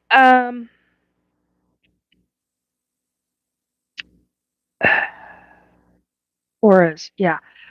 So with auras, the last one I saw was in March. No, I take that back. I did see another one, but the one that I saw a person on stage in 2019, and they were doing a presentation, and they had a solid black aura, and it, close to their body, it was dark gray.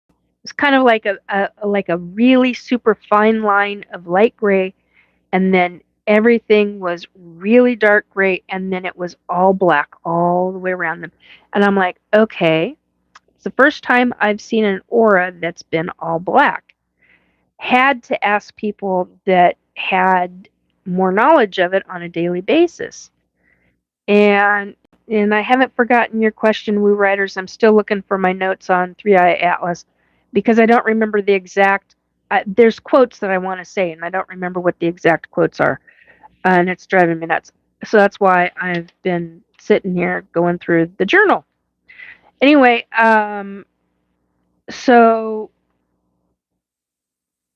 but the auras, that was when I found out. I knew a lot of different other colors and stuff, but that was really when I found out that a black aura can mean the person is extremely ill, or they're very, they're not an okay person. Let's put it that way.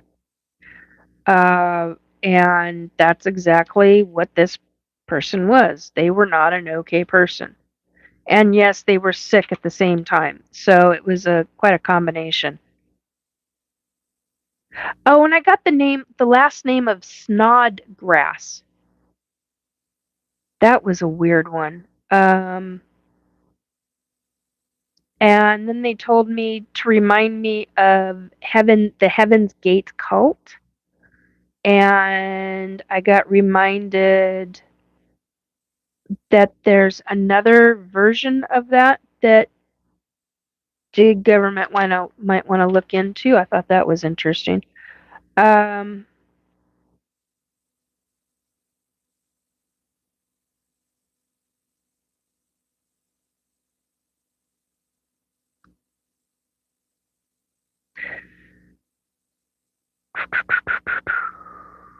oh, yeah, that's a reading I did for somebody on unexpected on the fly. Okay, hang on a minute. I'm trying to find it. There we are, Three Eye Atlas. Okay. So hopefully that answered your question, Victor. Ninja Nightmare Productions. Did Charlie come to see you? No, I doubt he would. Most Christians that have crossed over, they won't come to talk to me. Although I do have to say, there is uh, somebody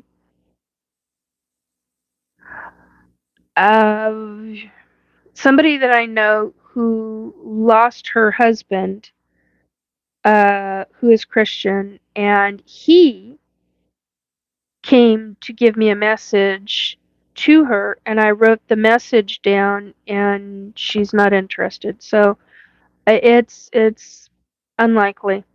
A lot of them won't. Some will, but many just absolutely won't. And I find that interesting. But that's that's fine. Okay, so Three Eye Atlas.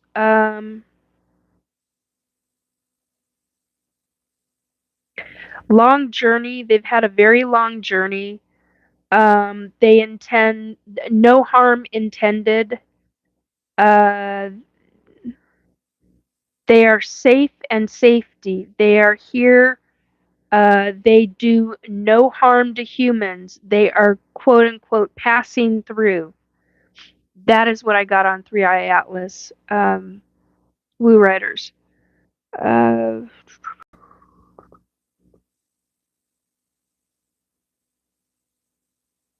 okay.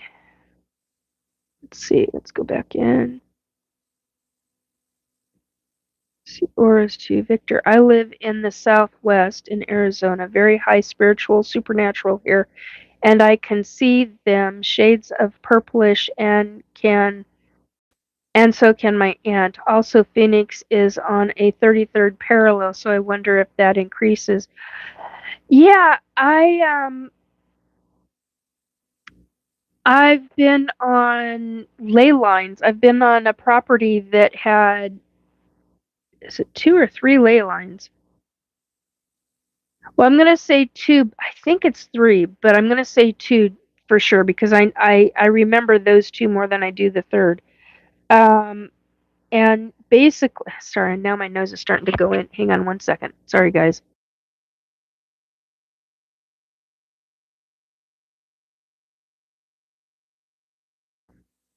Ridiculous sinuses. That's also part of this stuff that I'm dealing with. Anyway, damn,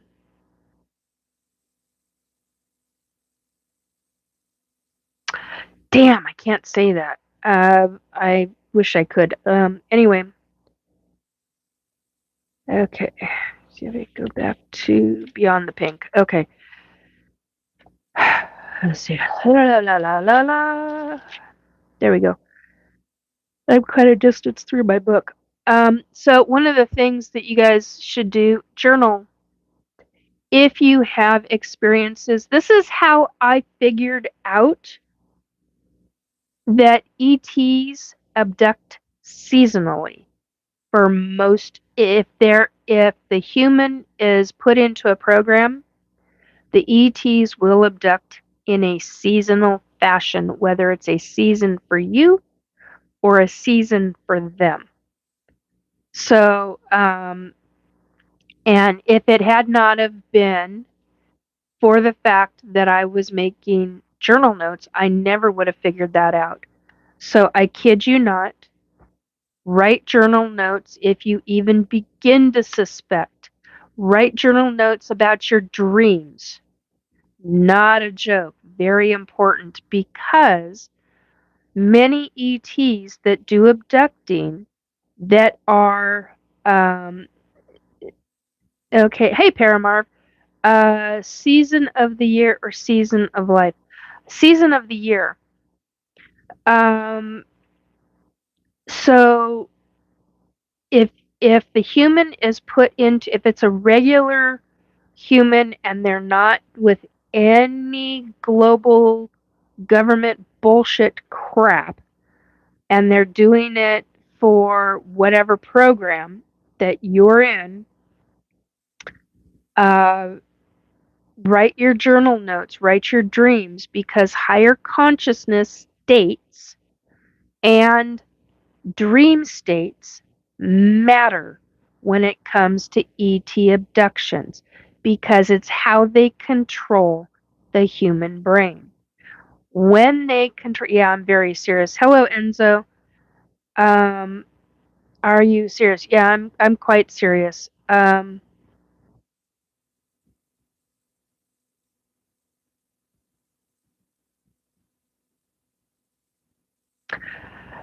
So they certain ETs that have this ability, because not all ETs have this, certain races of ET and species of ET have the ability to control the human mind because they can control super high frequency states. Now, saying that, what ends up happening is that we are, like I said earlier, almost an hour ago, we are vulnerable when we're dreaming. When we are asleep and we are dreaming, we are in a vulnerable position. Yes, our brain uh, needs the rest. It needs that sleep. Our bodies require it. And if you stop that, then you have, ouch, then you have all kinds of nasty problems because of not having sleep for the body. Very bad. It ends up screwing up your weight. It ends up screwing up metabolism, all sorts of circadian rhythm, everything. So that all set, and do your own research. Don't take me on my word about that. Go do your own research. Okay? Those are proven, documented facts about us humans. But here's the thing. When we are dreaming, they can come in to the dream and keep us in what appears to us mentally as, or psychologically, that we are still dreaming, when in point of fact we are not. So the dreams that you are having of seeing ETs and having experience with ETs is highly questionable if it's an actual dream and you were abducted. I'm not joking. I'm very serious on this matter. Look into all aspects of how people get abducted by ETs, by extraterrestrials. This is no joke. It's no laughing matter. And they have the ability to do something specific to the human brain in a specific way. And I would like to know what it's called. I don't know what it's called. I just know what happens. So if some neurologist, high ranking neurologist, could explain to me what actually takes place and I do not want to have this conversation with the CIA. I was just going to comment, well, the CIA knows about this because they frickin' got their own damn programs regarding it. But anyway, point being is that you're in your dream state, right? REM. Whether you're in REM or not, they can put you into REM and make you feel like you're in a complete dream. You're where you already were. However, if you're having these experiences and you're waking up with body marks or surgery marks on you, I would be calling into question as to what's actually happening to you. There are way too many things that can be taking place to the physical body. And one of the ways that they screw with us humans is via keeping us thinking that we're asleep when in point of fact we're actually not, and we can see them. So you may have your eyes open and you think you're conscious and you're talking, but yet you're waking up in bed going, God, that was the weirdest dream I've ever had. Well, but you're having specific imagery in those dreams of very specific kinds of tea. I would be calling into question if that is, if you're an ET abductee. I would be seriously calling that into question. Is it one dream? Is it more than one dream? This is why it is so vital to write your experiences down. And especially when you start writing those experiences down, you start making realizations and putting patterns together. I'm somebody that has always been able to see a pattern in things. Always. Even when I was a little kid. So, I've always been that way. And supposedly that's part of my dyslexia, but I think it comes from other things. Sorry, ankles and wrists are popping. So, okay. What do you think happens when... Stuart, hello Stuart, I missed you, I apologize. What do you think happens when we die? I know what happens when we die. I saw my mother die. Was holding her hand when she died.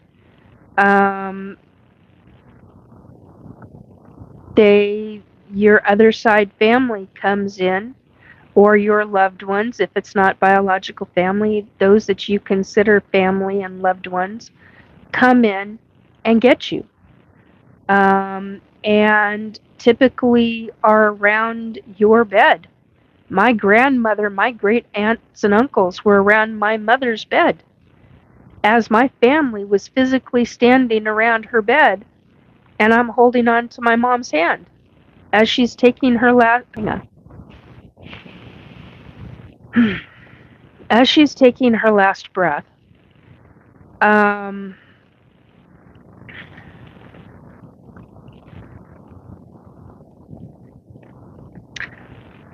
I saw and heard my mom. And my grandmother was with her.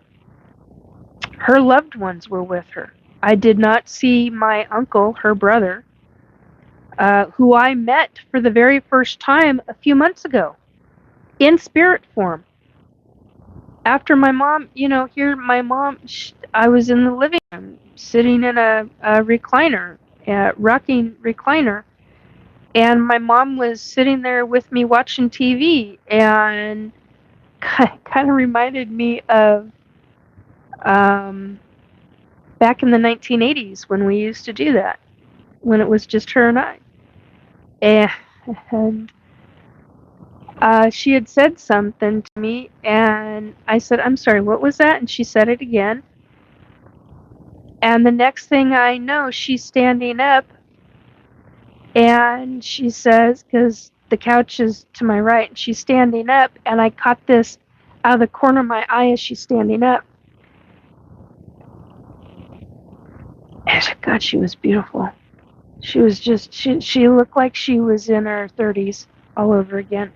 She died when she was 86. She died this year. And, but that moment, she looked like she was in her 30s, and up walks her brother, who I had never met. And she asks, "Do you want to meet your uncle?" And I said, "I would love to meet my uncle." And I never got to meet him because he was institutionalized, because he was he had a descending colon when he was born, and they did surgery on him, and the surgery effed him up. And he literally, based on what I was told when my mom and my grandparents were alive and they were actually talking about it, I had a psychic hit and was told that he was overgiven, because it was 19.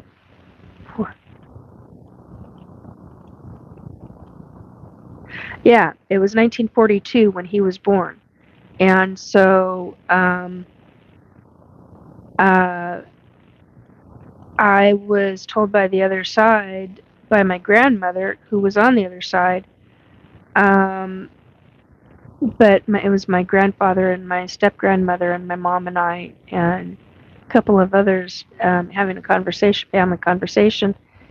And my grandmother had told me from the other side he was given too much anesthesia, and that's why. And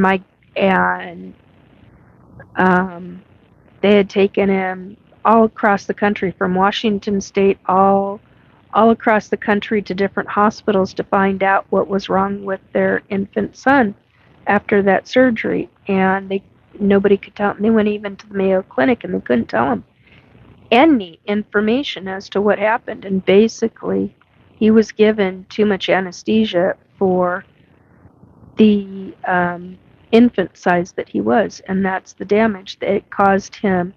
Severe brain damage. And so he lived his life up until he was 32, 33, or 34, thereabouts, in an institution, because and my family, they had him up until he was somewhere between 13 and 16. 13. So 14 or 15 years old, they had him, and then they could not handle him anymore, because he was incontinent, which meant that he was in an adult diaper, and they had cloth diapers back then, kind of thing. So and then he had died when I was a small child. So when I was a little kid, devastated my mom, and by that point my grandmother had already died, and yeah, it's a whole story. But so I never got to meet him, and I just sat and I bawled. it was one of my treasured memories. Sorry. And that just happened in the last couple of months. So after all those years, so yeah, what happens on the other side? You physically die, and you make a choice right then and there if you're going to cross over and then come back. My mom crossed over and came back. She was taken by her family. They came and got her. And for example, like with that 17-year-old girl who stayed she made a choice. It's a choice to stay earthbound. It has to do with what kind of trauma you have in your life. If you've got not always, but a lot of times what I've come across as a psychic medium is that it depends on the kind of trauma you've had and the kind of experiences that you've had in your life. Do you want to cross over through the light, or are you going to stay earthbound? And if you're going to stay earthbound, where are you going to stay? It gets kind of interesting that way. Oh, 1221. Interesting numbers tonight. Very, very interesting numbers. Anyway, so that's what happens. It's a choice, and when it happens, when somebody dies unexpectedly, oh, please stop. I just had somebody mention a recent incident.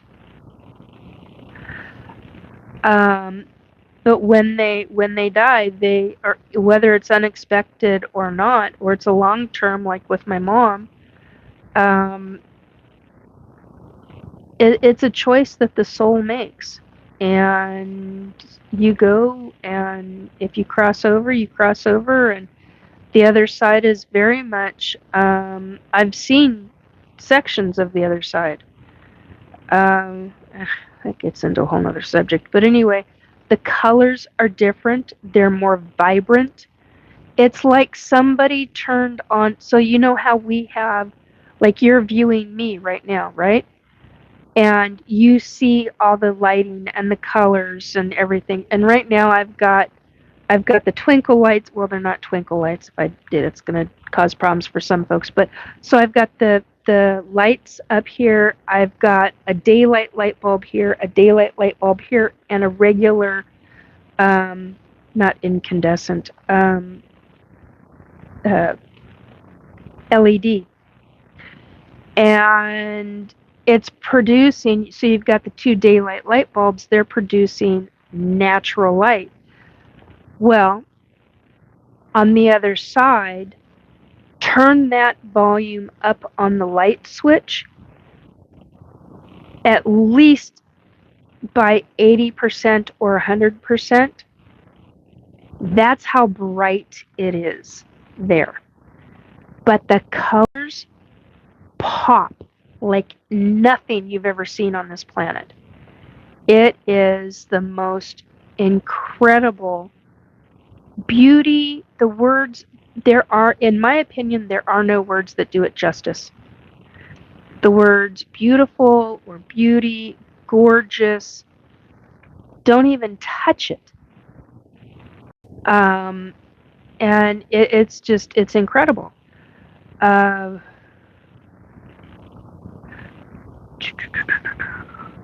Okay. Paramarv, I answered Woo Rider's questions about did you get a sense of what kind of ET is on 3i Atlas? No. Or where are they from? They said in their message, because when I did a meditation on it, a deep dive meditation on it, all they said to me was, or all my guides, well, it was a combination, because I felt like I was talking to the ETs that were on the ship, but I also felt like I was talking to my guides.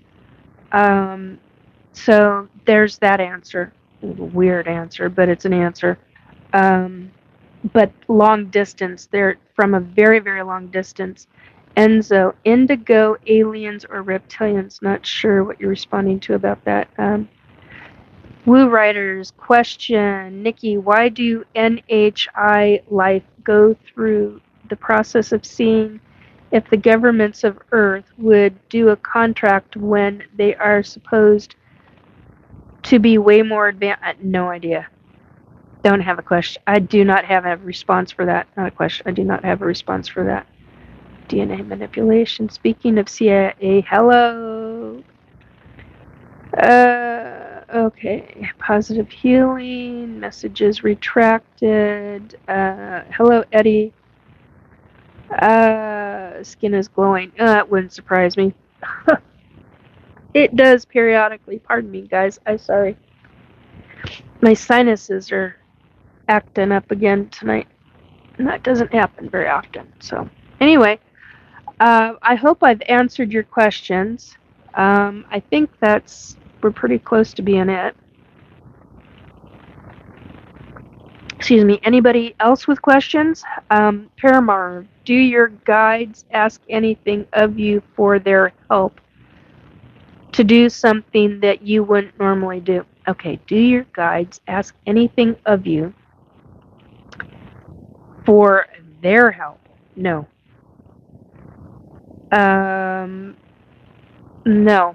I'm usually asking questions of them. To do something that you wouldn't normally do. You mean asking me to do something that I wouldn't normally do? Yeah, I get that quite often. It gets very annoying sometimes. So, yeah, it becomes rather interesting. The one and only Nicole. Oh, hello, the one and only. Hello, Nicole. Okay. Yeah, asking you to perform a task for them. No, it's okay. It's usually on somebody else's behalf that I'm being asked. Does that make sense? Hopefully that makes sense. Okay, Woo Writers to Paramar. You should really look into the new interviews.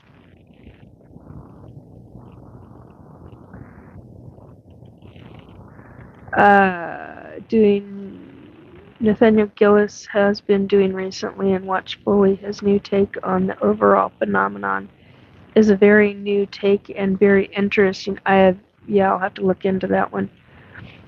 I know you're responding to Paramar, or you're asking Paramar. Flight Edge EV Toll. Hello. Hi. Anyway, so I think that's probably it right now. I think. I will give it a moment. If anybody has any questions about the ETs or about anything that we talked about tonight, please feel free to ask me. I'm going to take a swig of this. I'm going to hit mute for a moment.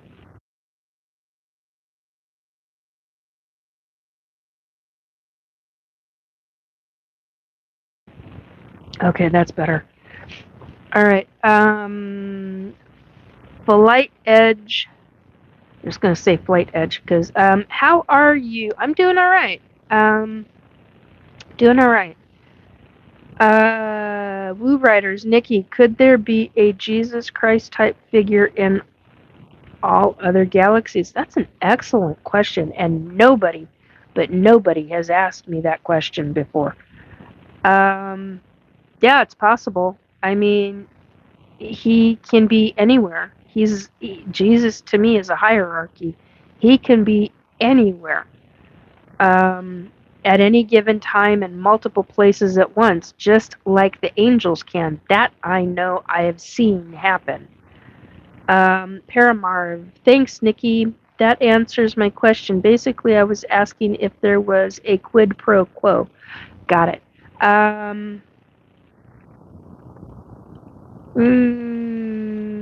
No, not really.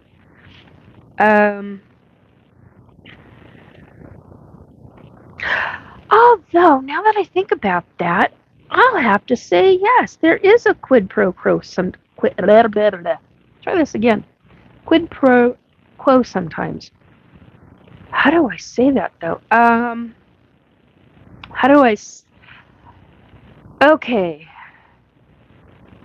Here's an example of that. Girlfriend and try this again. A girlfriend and I were having a conversation.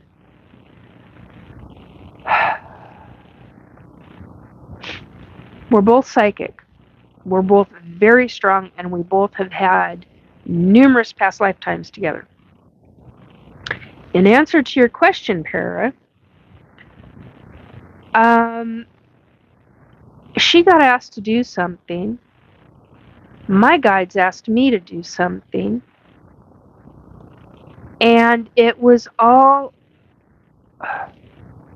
we all got something out of it. That was when the 4 horsemen of the apocalypse showed up.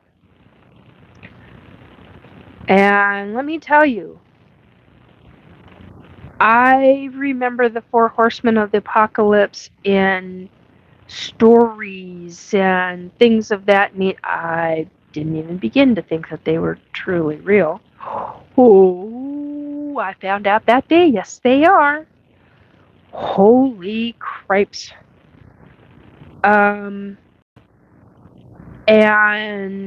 that was a hell of an eye-opener. Here goes the voice. Excuse me. And it really was a hell of an eye-opener. To see all four of them.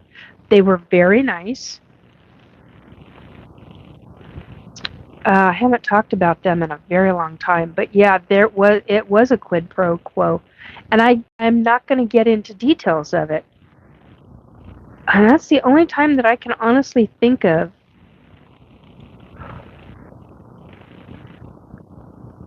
Wow, all of a sudden I just got really nauseated.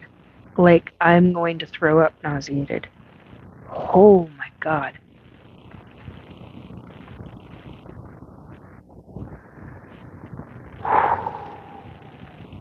I think I'm being hit with energy. Wow, that is rough. Anyway, so yeah, that was an interesting experience. Paramount. With a name like Four Horsemen of the Apocalypse, it seems like they'd be kind of cranky. Yeah, I was expecting something completely different from them, to be honest. Very different. And all four, not one of them got down from the horse. Each one of the horses, not one of them. The color of horses were different colors. That I found really interesting.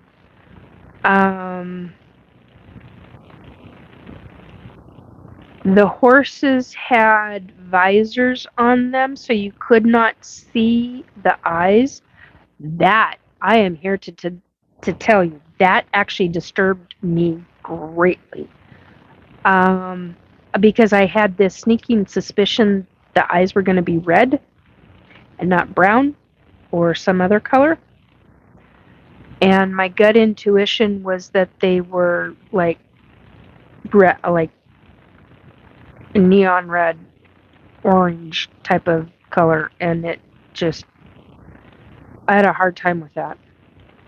I had a really hard time with, oh my god, I'm getting nailed.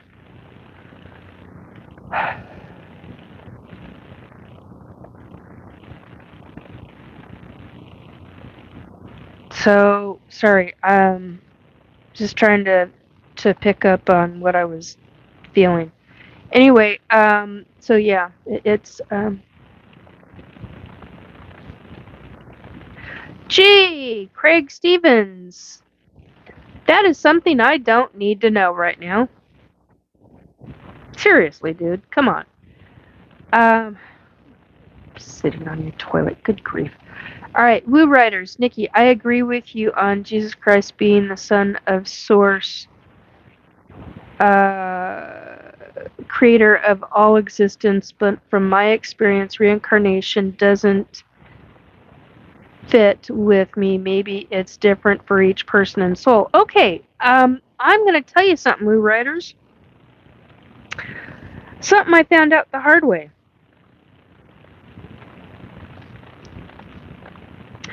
When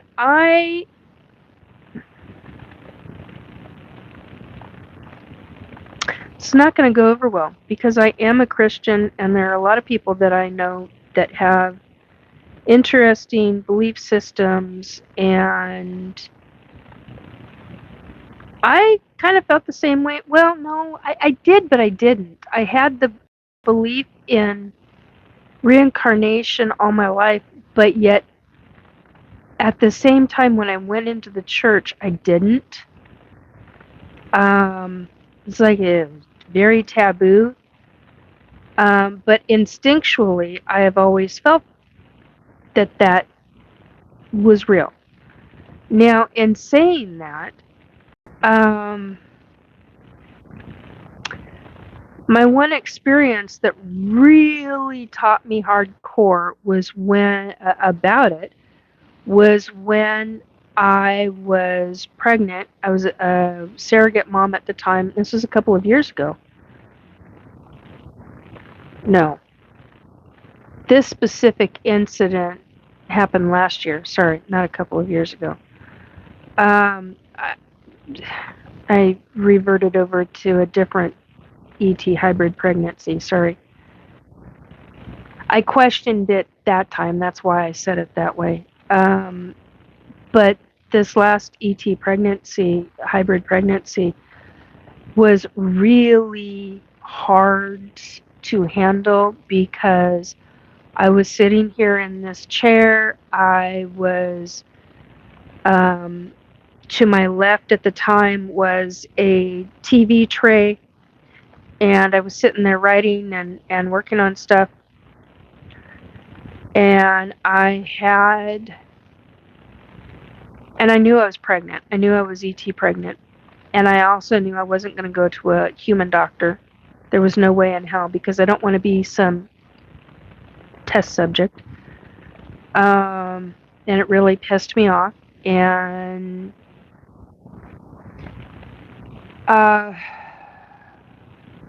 I was about 2 weeks ET pregnant. And I kept feeling this presence surrounding me. And I felt like I had something being stuffed into me. And I started getting pissed and I started fighting. Well, I had 2 ETs. I had one behind me and one off to my left in front of me. And they were implanting, and I'm using that word deliberately, because it really rather pissed me off. Instead of talking to me, I would have put my defenses down, but they were implanting the soul into that baby. Now, at 2 weeks, and because the pregnancies are 3 months for me, and not each woman that is a surrogate mom is that way. Most of them are 6 weeks. There are some that are 2 months, that are 3 months, and some that are 5. And then there are some that go to full term, and they can give birth on this planet, or they can give birth on the ET ship. And I was really pissed off, because I put up every protection I had, and the sensation, the feeling, the psychic, the mediumship feeling that I got from them was that this is happening. It's going to happen whether you like it or not. And they went through all of my defenses and implanted this soul's life into that baby.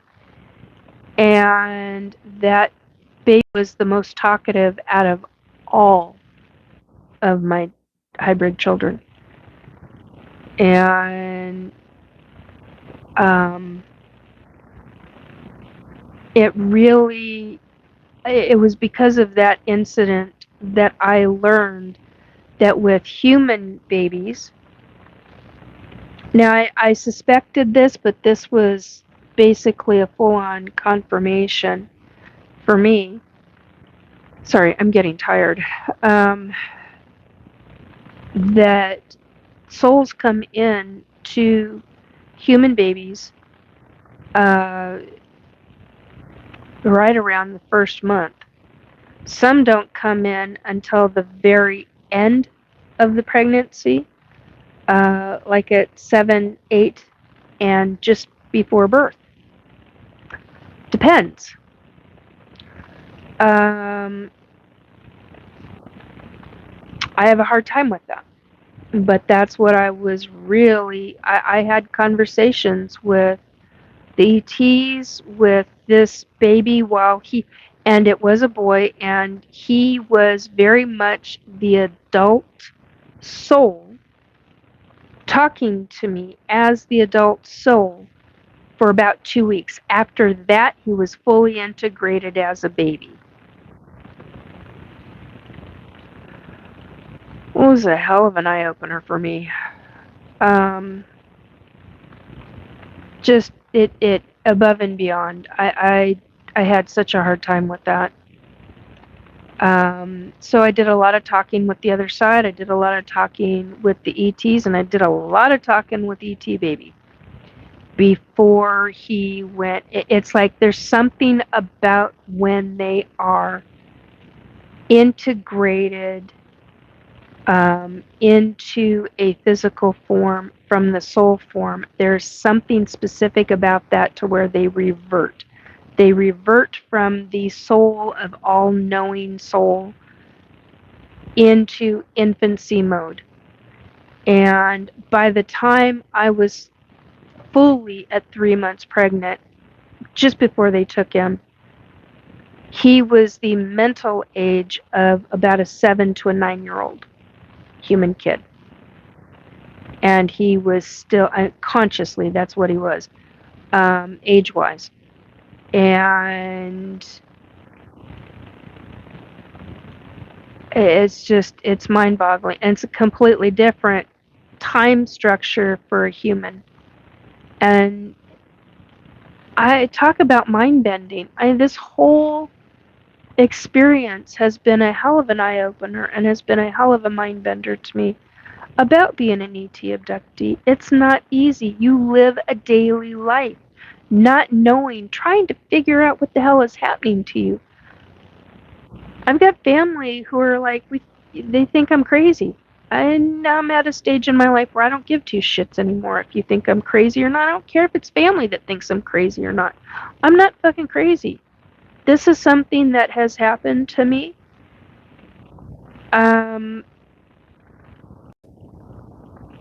The MyLabs and SSP, that was against my will. I think very much about the ET stuff as against my will, but yet at the same time, I don't, because I now understand I had a soul contract. Do I like that soul contract? Not necessarily. But I got a chance and an opportunity to change that soul contract. Not easy to do, because ETs, specifically the ones that abducted, they are very legalistic. And it's like talking to a high-powered, high-paid attorney.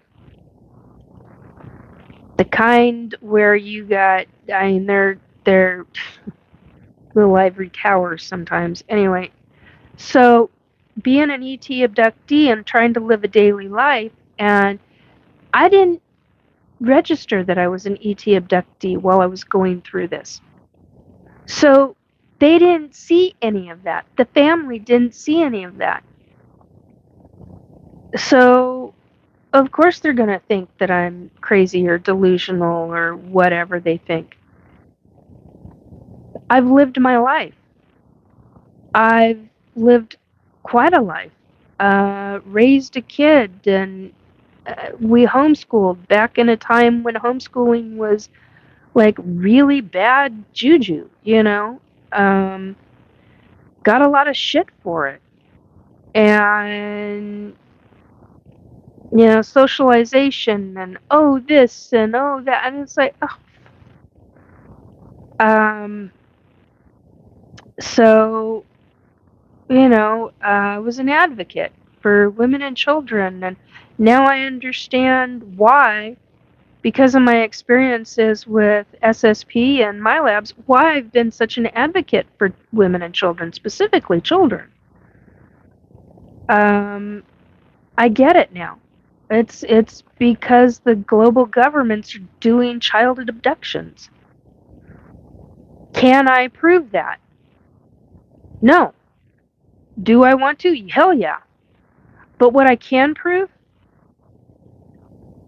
in my MyLab, or not my MyLab, in my SSP abductions, I have 3 names I have remembered. 3 retired admiral military names. First, middle, last names, and the names we called them as officers. I have not been in military. In this lifetime, I have not been military, but yet in SSP, I had a name, a rank, I was an officer. Unwilling participant, forced participant. Am I angry about that? Oh, you better effing believe I'm angry about that. And what really gets me, how the hell would I know that I had a military officer standing in front of me, a high-ranking colonel? Colonel?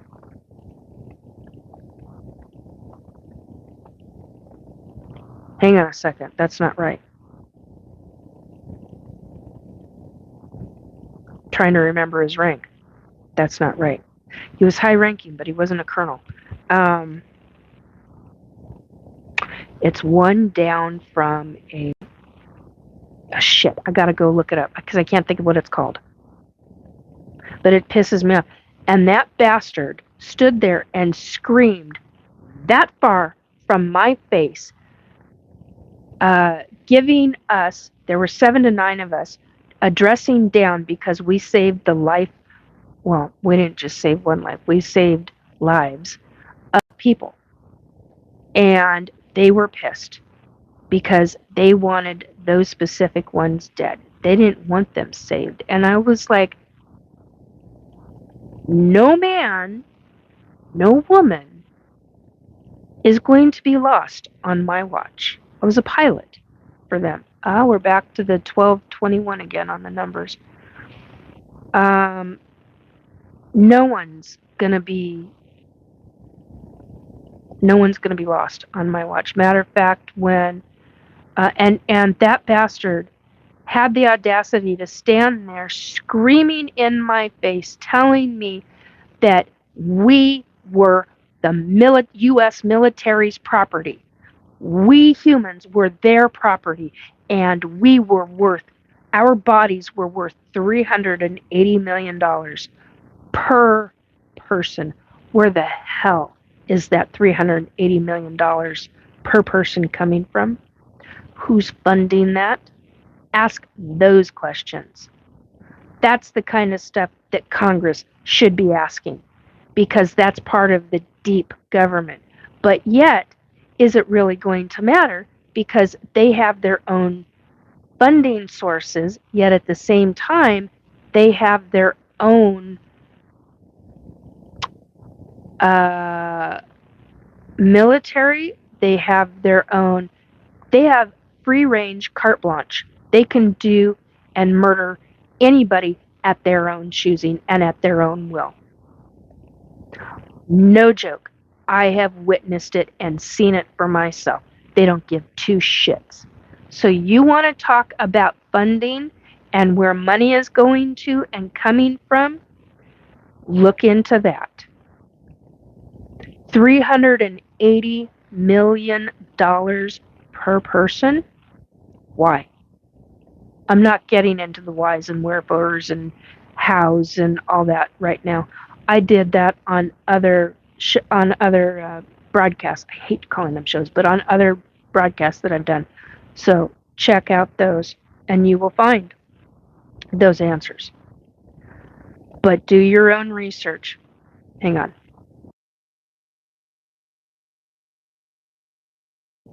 Sorry, folks.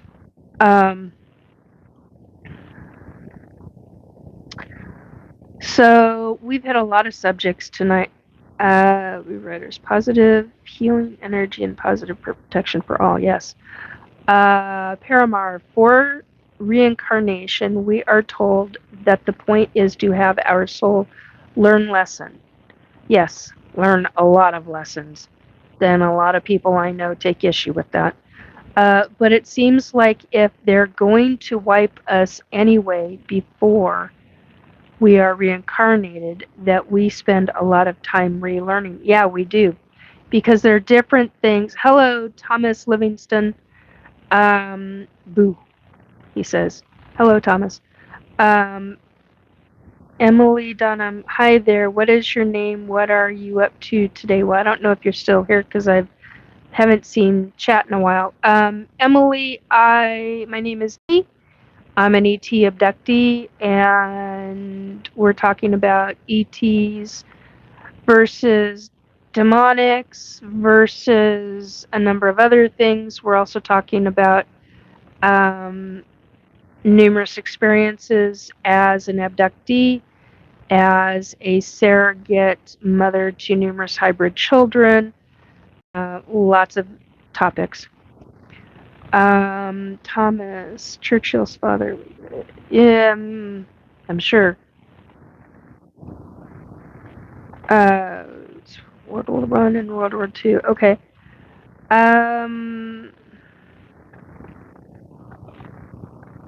Count Doomiest, never trust. Yeah, okay. I'm not doing political stuff here. Hello, Eric. Can you please look up real quick on James 1:12? I need to hear your thoughts on it. Yeah, okay, hang on a second. Booty Hunter. This granny thinks she's cool. No, actually, I don't. I don't think I'm cool by any stretch of the freaking imagination. I've never been popular, let's put it that way. How's that for an answer, Booty Hunter? Okay. James 1:12. Yeah, I don't have my Bible sitting next to me like I do normally. Whoopsie doodle. Okay. New Testament. Blessed is the man who perseveres under trial, because when he has stood the test, he will receive the crown of life that God has promised to those who love him. Blessed is the man who perseveres under trial. Yeah, lots of hardships.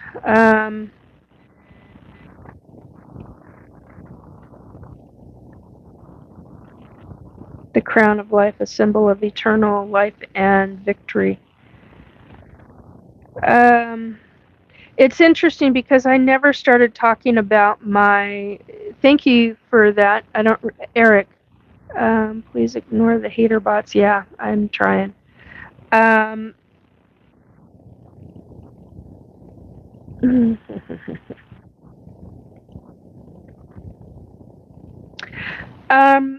I find this very interesting.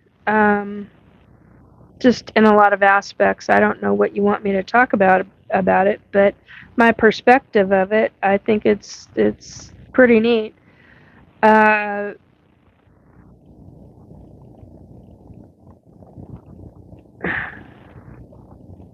don't have a lot to say on it though. Other than I never really started talking about the fact of me being a Christian. I've never come out publicly about that until the last 2 years or so. Ouch. So, yeah, there's that kind of weird answer for you, Eric. I believe it was Eric that asked that. I think it was you that asked. I can't find who asked it.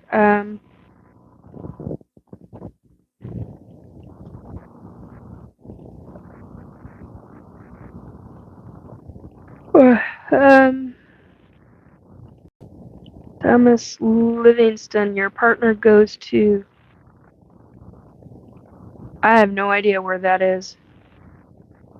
Not a clue. If that's what I think it is.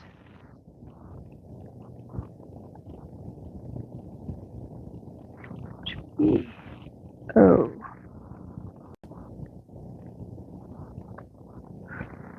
Something. It wasn't Auschwitz, it was VOY.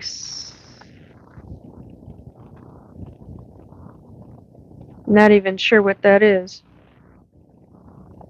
Okay, whatever. How do I know all these things, Emily? I know all these things because I'm an experiencer. I'm a psychic medium as well. Uh, I've been on paranormal teams. I've done a lot of paranormal work. It's interesting because I don't have to go out a lot to do a lot of paranormal work. I have people contact me because they've been on teams with me or they know what I can do, and they'll refer somebody out to me and say, hey, can you help so and so? And I'm like, if I can. Because there's certain paranormal work I don't believe in charging for. That's fine if you charge, but if you're dealing with hardcore paranormal work, you have no fucking business charging somebody for it, because regarding removing spirits or beings or whatever out of somebody's home, people can be taught how to do that themselves. Yeah, if you're paying for somebody, I would call that into question. That's somebody that's out for making money, and in not helping people. And it's one thing to money for, that's a different ballgame. Money for psychic abilities, for readings, that kind of thing, for tarot, all of that.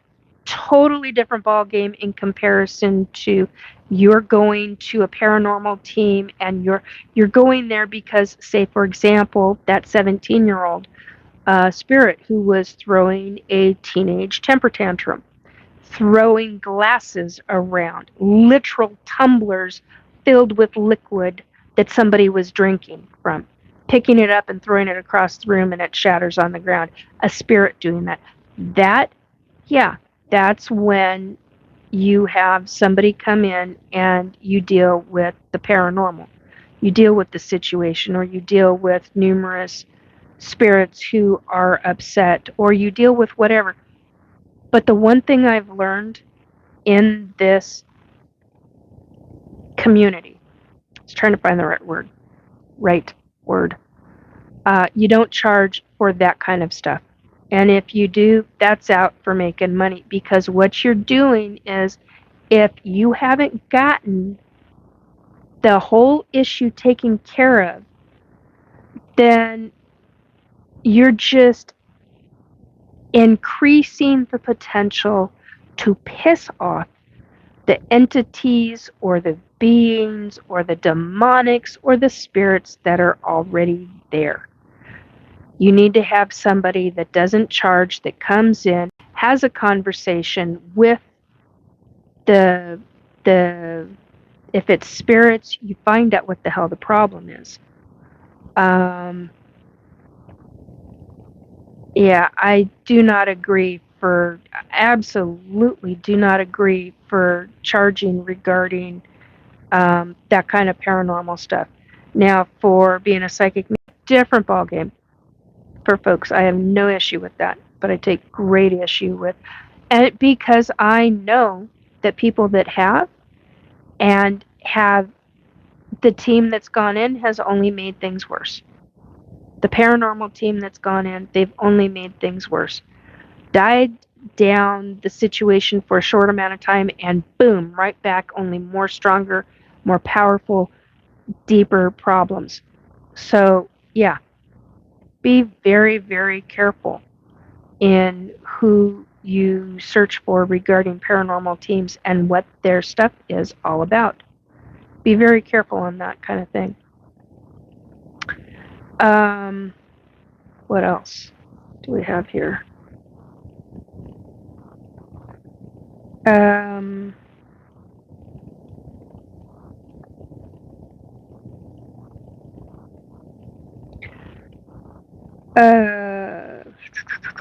Let's see.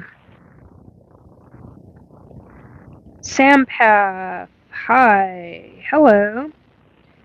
Eric, I'm not a Christian myself, but I enjoy reading all the religious scriptures. Yeah, I do too. Zais only come to Badra? What the hell is Badra? Um,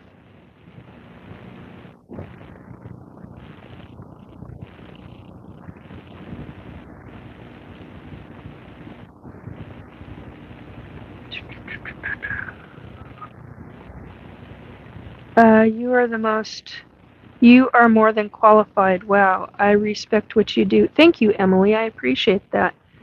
Jawbreakers telling me to shut the fuck up repeatedly. Well, gee, you're part of the problem.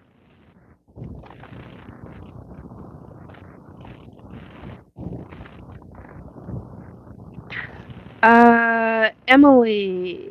Oh, just one thing. What do you use to defend yourself in this type of work you do and not be in a position where you anger spirits or entities, etc.? Oh, honey. That's kind of a loaded question. I actually give. Okay, there's a show that I'm on every Wednesday night. It's called the S4 Paranormal Bunker. If you go into the description box,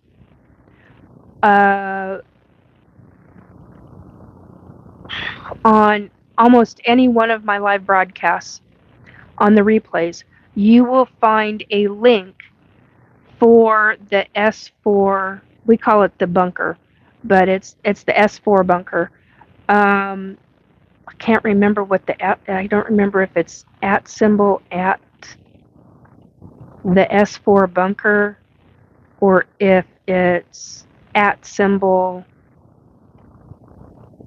the S4 S-4 paranormal bunker. I don't remember which it is, but anyway, there's a link in the description box below to an episode, and I typically try to do, and I haven't done the description box in numerous. I haven't had the time. I've been dealing with too much health stuff, so I just haven't had the time to deal with the description box. But you will find a link for the channel. There is, and they don't do description boxes, so you'll have to go through. But there are numerous conversations about that very subject. Like what I'm wearing right now is black. We have there's all different kinds of things that you can use for protection. Things like black onyx and tourmaline and oh god, so many different things. And I also use tiger's eye, and I know some people use red brick dust. Some use salt. Some use all different kinds of gemstones. If you're a woman, they stuff it in the bra or in the pockets. Not the gemstones themselves. You want them in a pouch because some gemstones, if they're against the skin for any length of time, can be toxic to the skin. So you put them in a satchel and then put them in a pocket or a bra or something. So there's too many things to list. But I also do talk about it on this channel. But go through the description box and the different description boxes, and it's oh my god, there's so many different things. Meditation, clearing yourself before you go in and deal with any of that. Clear your chakras, do meditation, ground and center. Oh my god, so many different things. One of the other things that I do, depending upon what kind of job it is, I will deal with. I'll go up and I'll ask permission on to which tree I can touch, and the trees have energy and they can speak to us if we only listen. And they're real good about clearing and running energy as well. You got to be barefoot if you're going to do that kind of stuff. Usually, there's so many different things. Gemstones are really good, but you also have to know how to protect yourself with your own energy. That's the other big thing. Learn how to protect yourself with your own energy. Get very good at it, very strong at it, because you never know when you get into your later years, such as me, where it can save your life. And I actually had a true demon try to kill me once. Very frightening. Had his hands around my throat and was trying to kill me. And so, like I talk about, these are my experiences, people. These are this is for educational purposes only. This is for talking about what I have been through and gone through. And the legal purposes are, this is for entertainment purposes only. And dead nice. So, but it's truly, this is for educational purposes. This is for understanding things. So, but what I use, what do I use? I use a wide range of different things. I also, depending upon if I'm going in alone, which is very rare, I usually go in and I ask somebody to have my back, because there are times where you are doing this kind of work and you need somebody watching behind, literally watching behind you, watching your side, having a head on a swivel, doing a 360 view of everything. And there are times when that's needed.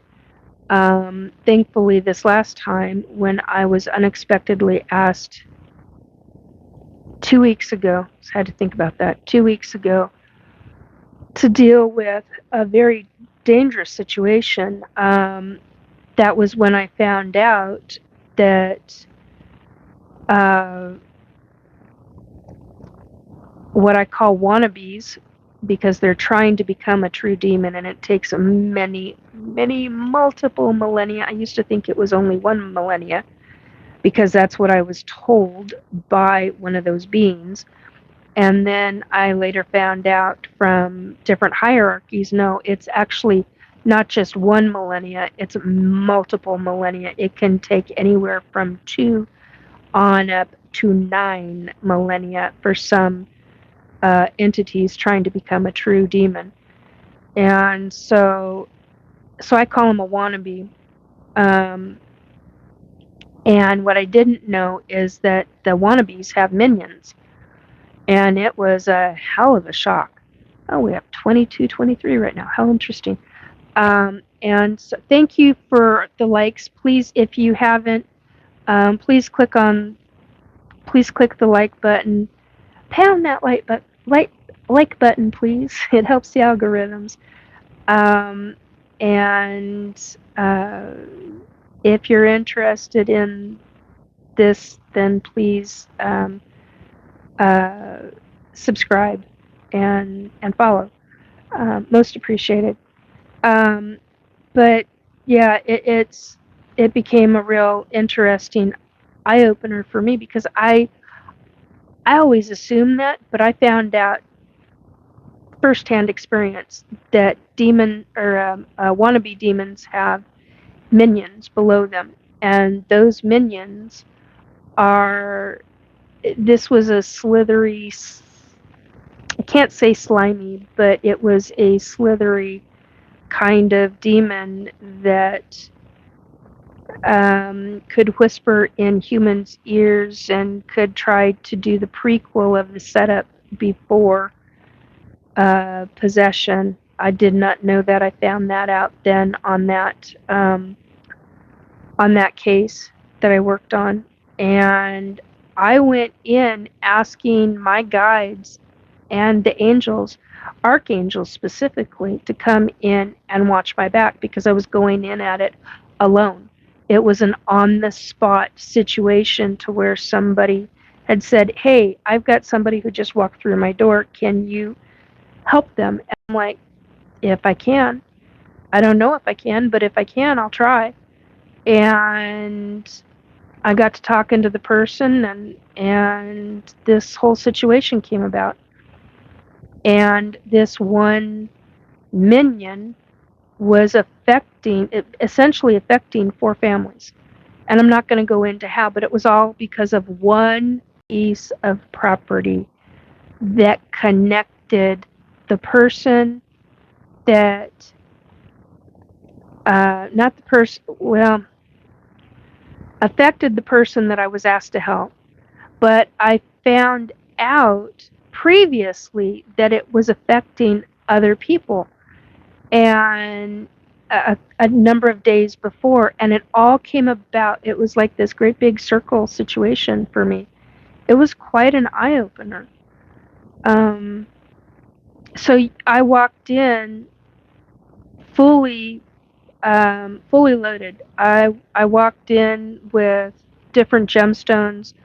I did some clearing. It was literally an on the spot situation. And I asked my guides, I asked my family that's on the other side, I said, I want backup on this because it was so on the spot. I didn't have time to ask anybody anything for any help. And so I turned straight to Jesus. I turned straight to the hierarchy angels and to the archangels, and I said, "Hey, I need backup on this." And I had backup, and it was incredible, and it got taken care of. So I don't typically. I've learned over the course of time you don't go in alone. Ever. You always have somebody watching your back.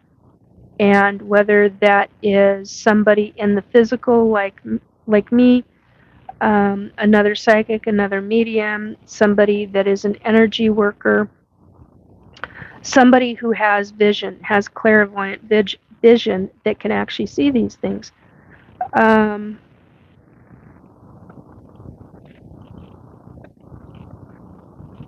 Okay, hang on one second. We're hitting the stomach situation again.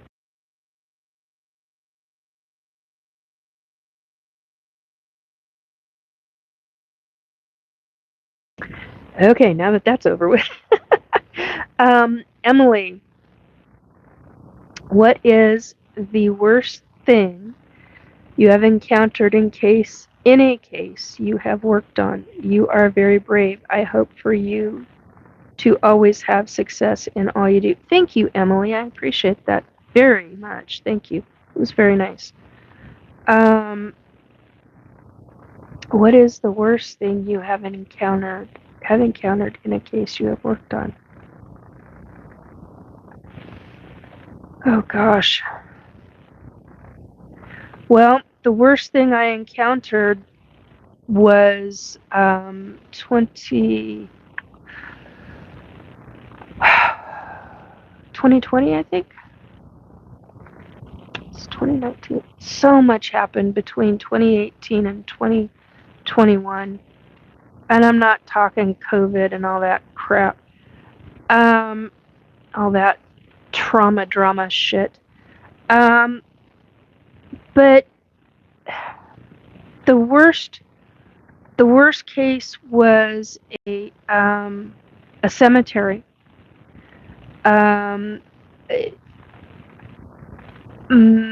Somebody and I were driving to a different part of Washington State, and we took a ferry and then crossed the Hood Canal Bridge, and we passed by this little tiny town on the peninsula, Washington Peninsula.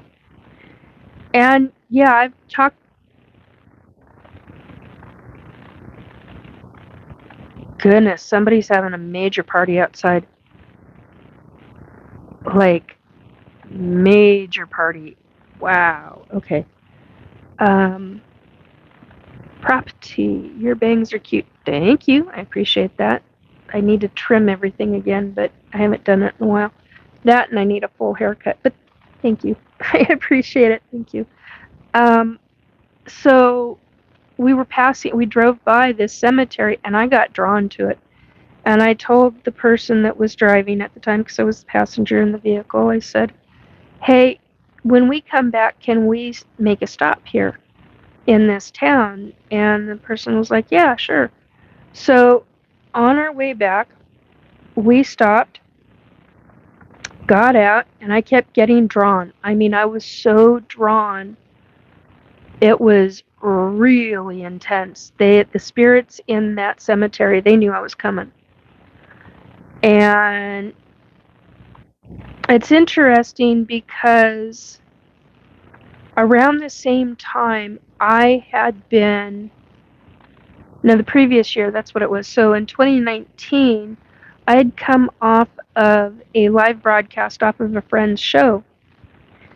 And there were, I think, just three of us on, it was a video call at that point because the live broadcast had ended.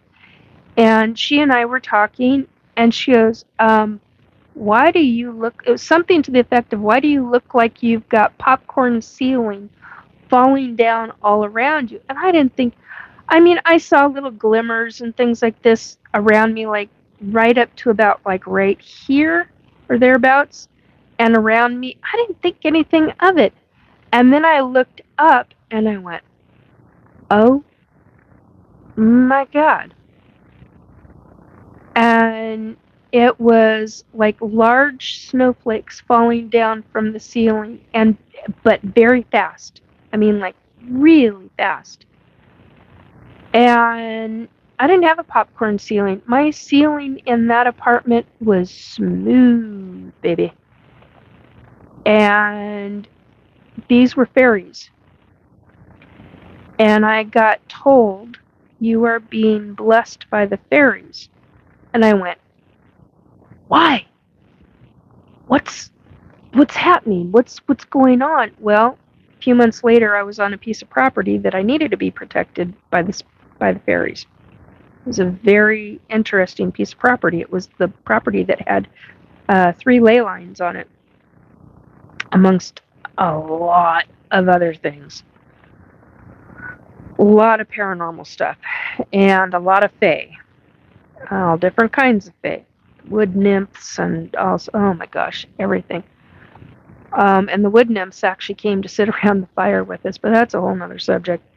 Anyway, so I was protected from that, but when we drove up there, when we were coming back and we stopped, I walked around the property. I mean, literally, and it's a small cemetery. It's up on a hill. Very steep hill, I might add. Very short, tall, steep hill. And it overlooked the town and a bunch of other things. And I got out. I couldn't wait to get out of the car. The car was still moving. That's how bad I had to get out of the car, how fast I had to get out of the car.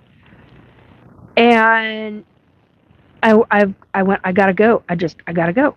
And I got out, and I kept getting drawn to certain areas, and they were spirits. Well, Samir Gaming, hey cutie, what's up? Hi. We're talking about spirits and ETs and all sorts of stuff, and right now we've got a question. So that's what's up. So I'm trying to answer a very long way of saying all this, but basically I get out of the car and I start walking around, and I walk with a cane. So, walk with a cane. And although I should probably have a newer cane, but anyway, so I got out and I started walking. Kept getting drawn, and I kept getting drawn to this one location, and it was 1800s, mid 1800s, for this one gravestone. God, my brain. I'm getting really tired now. And then all of a sudden kept getting drawn to this tree, and I kept getting told it's the hanging tree. And I went, what? What the hell do you mean it's the hanging tree? And I walk up to it to put my hands on it, and the next thing I know, I step into a well between two large, because the way they had cut the grass went right up to the outside roots that were growing. They had pushed their way to the surface, basically. And the grass was cut right around that area. So on the other side of the root, it was the correct level. But on this side, it was that far down. That's how much the grass had grown. And they didn't cut into it. And they didn't take it down to about that much, so it was that tall. So it was an optical illusion, basically. So it appeared that it was all level ground, right? No. So I literally go to take a step into it, and I fall face first into the tree, holding on. And it's a great big, I think it was a maple, if I remember correctly. And I fall into it, and as I'm falling into it, I hear this, all these sounds. And I'm like, what the hell is that? And I'm looking around for bees. I'm looking for insects. And I take a step back, and I recollect my balance. And I'm about yay far away from the spot that I had just fallen into. And the next thing I know, I'm feeling these little and hearing all up and down my arms, from my head straight down my legs, over my breasts, over my stomach, my legs, over my feet, the backs of my legs. I'm seeing little white, lots of insects, what I think are insects. But the problem is that some of them are this tall, and some of them are that tall. And very few of them were that tall. And they had white, what I can only classify as white gossamer wings. And I'm covered in them. And they weren't insects. They were fairies. And when the second I realized, this all happens within seconds, right? The second I realized that they're fairies, and I'm hearing them, and I'm seeing them, and I'm being covered in them, it was to the point to where I could still see skin, but they were flying. So I was like, oh my,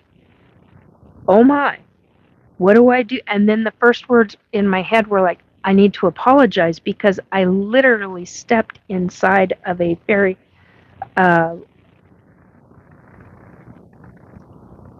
community, basically. Michael said hi. Hi, Michael. And I was absolutely astounded. That was a really awesome experience. And I'm basically getting told to be very careful where I go.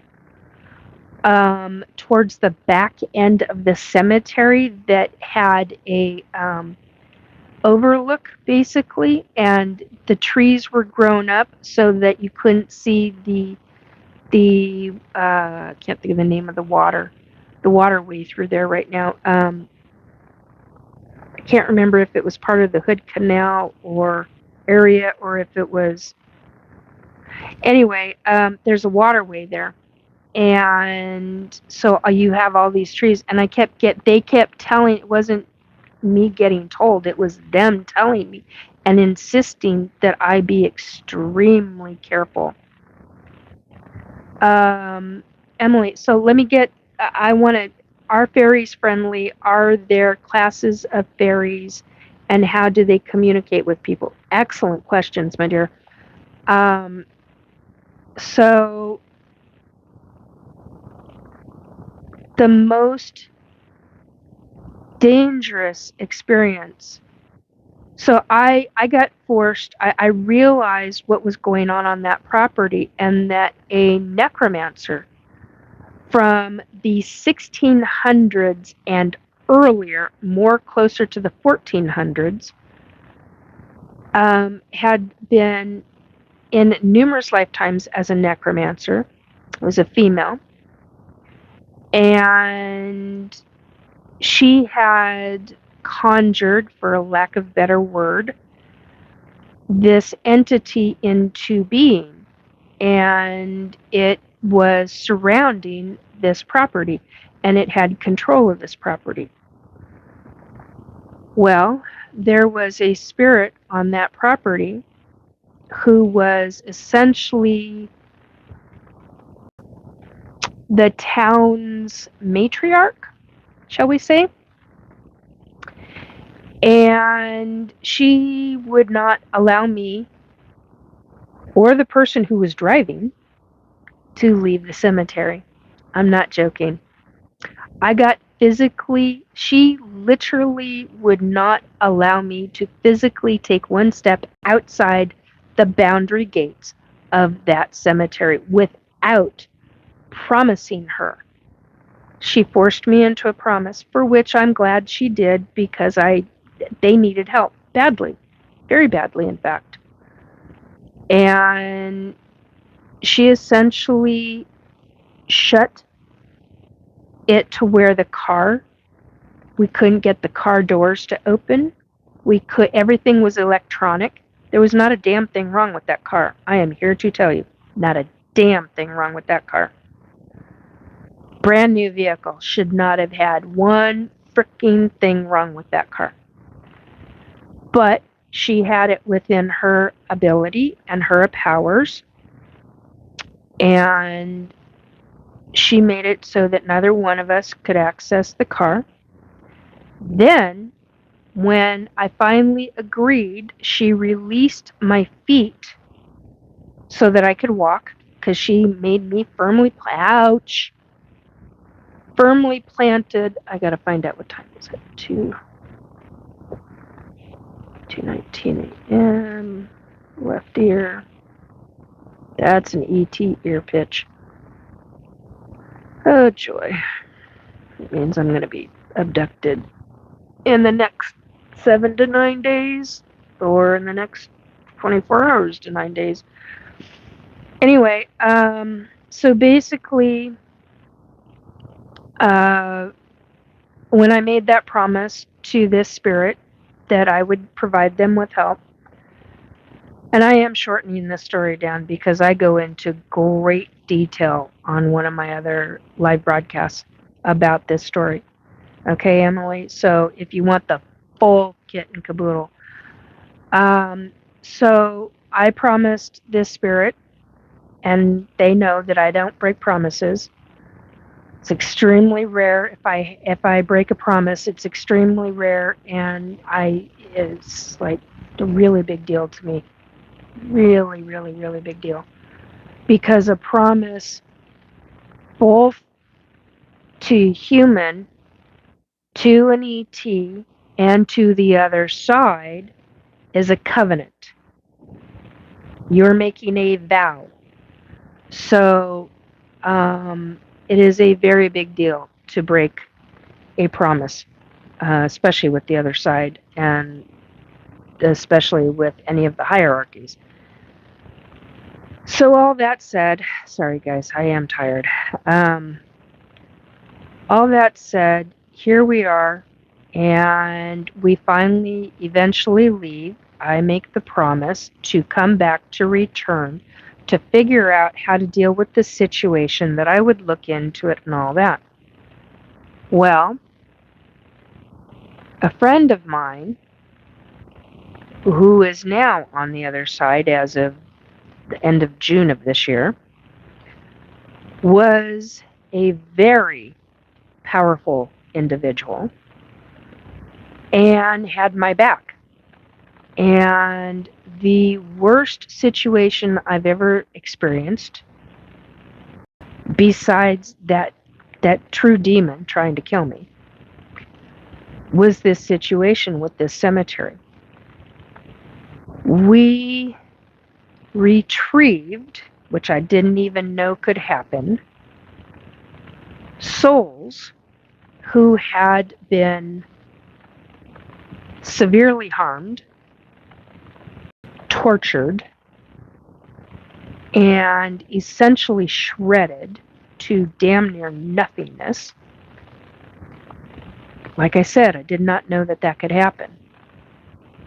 They had holes in them. I've never seen I can honestly say I've had crime victims from serial killers come talk to me and show me some absolutely, truly vile, horrific things.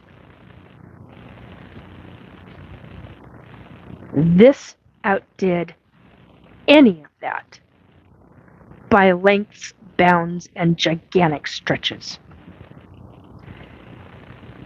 because it dealt with the soul level. I did not know that the human soul, or a Sasquatch soul, that was the night that we saved over 50 souls from that cemetery. 3/22/22 was just, I'm making note of it, 22/22. We were just, ouch, squeak. Making note of numbers because it is important. It's that important.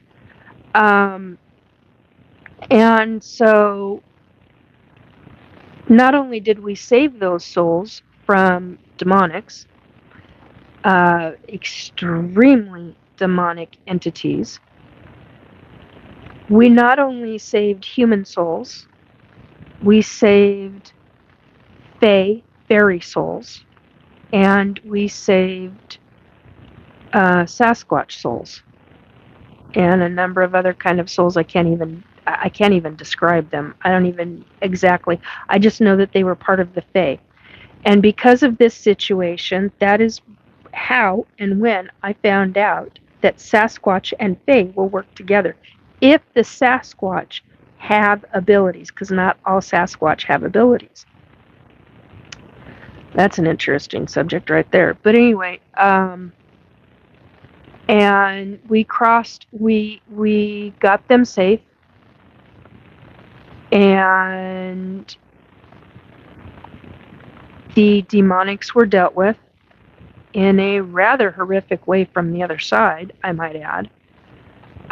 But also because of my very powerful friend. He did more than I can, and people called him crazy and delusional and all kinds of horrific shit, and he wasn't. He was an extremely powerful individual in psychic abilities. And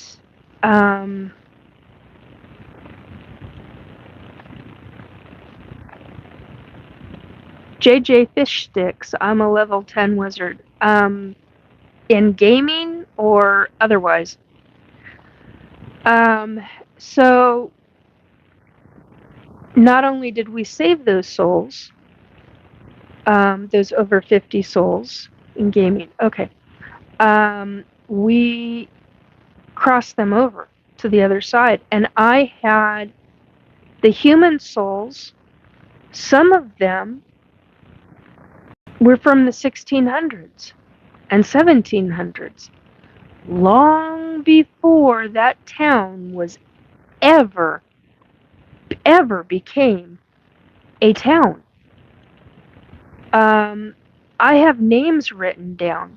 I have things recorded because I was so I I had people from the Muslim faith, from the Jewish faith, from the Catholic faith, from the Christian faith, from all different walks of life who were asking me, is it okay? Is it, and there were only a couple that said, I'm going to not do that. And I'm like, that's fine. This is up to you. But these souls were so old that they spoke literally in a different way, to where it was like speaking, I had to speak like I was talking to a child, because we were in the year 2020. They were from the 1600s. So it was a big eye opener for them to see lights in my living room. The fact that I was on a device that could talk to another person in another state or another country. They had shock syndrome going on as a soul, because they had been essentially sequestered all that time. Hundreds of years they had been sequestered, and here they are in 2020, and they are not understanding. They are using language from the 1600s, theirs and thous and these, and hi, I am here to tell you, it was a long, long, long night. One that I have never seen anything like that since. It was one that, in many regards, was very scary and very frightening, because I had never seen a demonic being do what that thing did to humans, well, to any kind of soul. Didn't matter what kind of being it was, what kind of, if it was a human soul, a Sasquatch soul, any kind of fae soul, any kind of other kind of souls that were there that I still can't even. I had living Sasquatch thanking me, because I released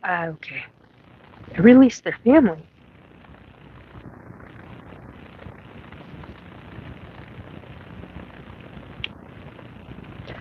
It was a big deal, and it was a very eye-opening experience. Still a big deal, because I still see, visually in my head, see what those souls look like. They were so badly tortured. So badly tortured. And I didn't even know that that could happen to a soul. That was, it was horrific.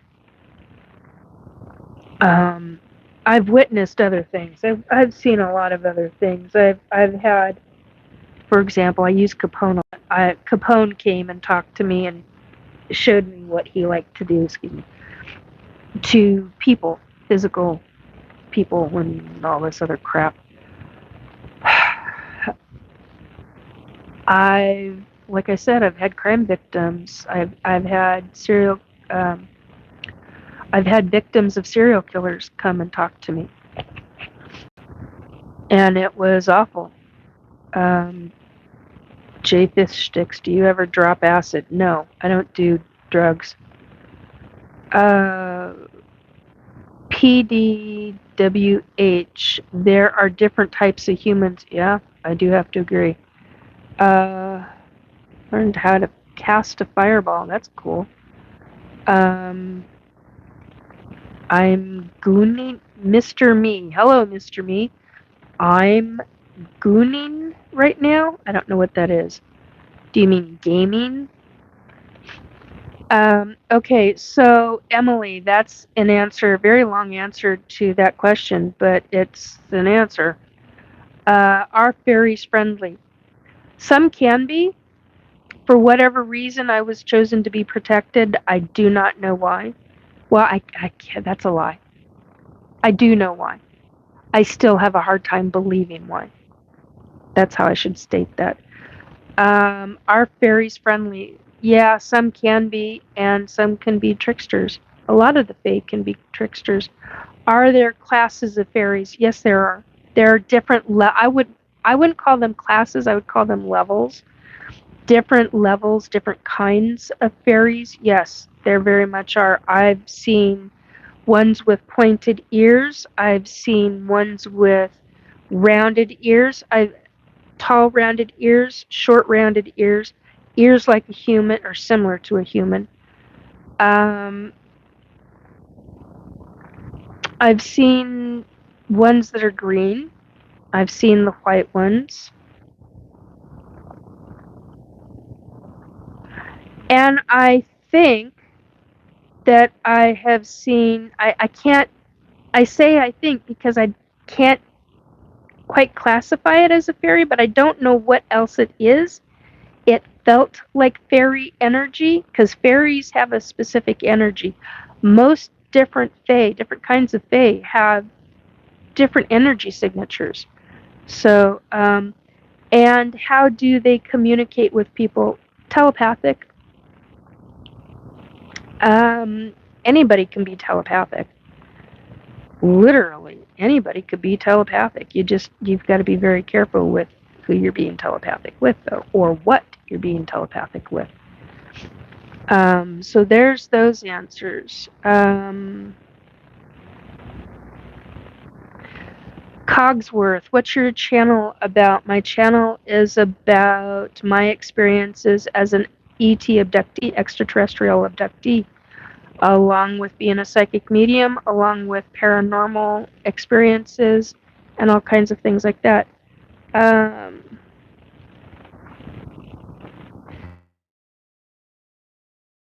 Jay Sticks, Cogsworth, it seems like she's a medium who speaks to spirits.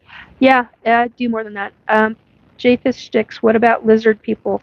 Yeah, they're underground, usually uh, under earth, inner earth. But there are also ETs that look like lizards. They're known as the Dracos, Draco reptilian. J Fish Sticks, abducted, you say? Question mark. Yep, abducted. Cogsworth, it's crazy how the natural arts of energy manipulation go mixed up. Excuse me, I read that wrong. It's crazy how the natural arts of energy manipulation got mixed up in folklore generated at the time. Yeah, exactly. Aesthetic 895. Hi, you're online again. It's more than a week. Missed you. Thank you. I appreciate that.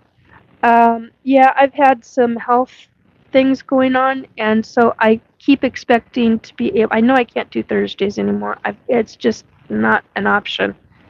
And I honestly believed I could do what is now Friday, because now we're into Sunday here in Washington State, in the U.S., United States. So there's that.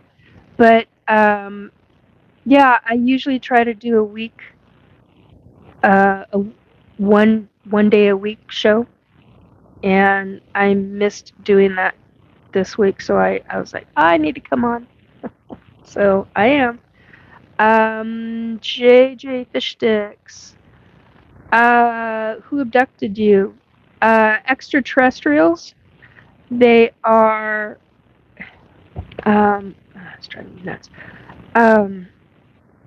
The Arcturians, the Greys, who are so paste in color, they look like they're white. So I call them the tall whites. They have no hair on their head. They have the big bulbous head, the large black eyes, almond-shaped eyes, humanistic type nose, tiny mouth, but they do have lips. They're 7 feet tall, and they're the ones that do the abductions, but the Arcturians are the ones who do the actual science genetic manipulation of all the genetics in order to make babies and clones and blah blah blah blah. So sorry, I'm overtired right now, and it's just different things are driving me nuts. Paramar, oh, Jake Ventura, will you be my mommy? Sorry, hon. Okay, Paramarv. If the aliens are coming to visit you soon, please give them a message from me. If Nikki is going to help restore belief, then you should help by restoring her health. Thank you, Paramarv. Great big hugs to you, my dear. Cogsworth, because they are a bioengineered race designed to do the grunt work. Okay, now Cogsworth, it depends on which race of ET you're referring to. There's the Greys. Some of them, yes. Some of them, no. Some of them are bioengineered, some of them are not. Excuse me. The nursemaids from the Arcturians, they are clones. They all look exactly alike with one difference. They have a rank system, and their rank system is based on their height. So you have a 5 foot. I'm 5'3", so I'm a shorty. 5'2.5" now, but anyway.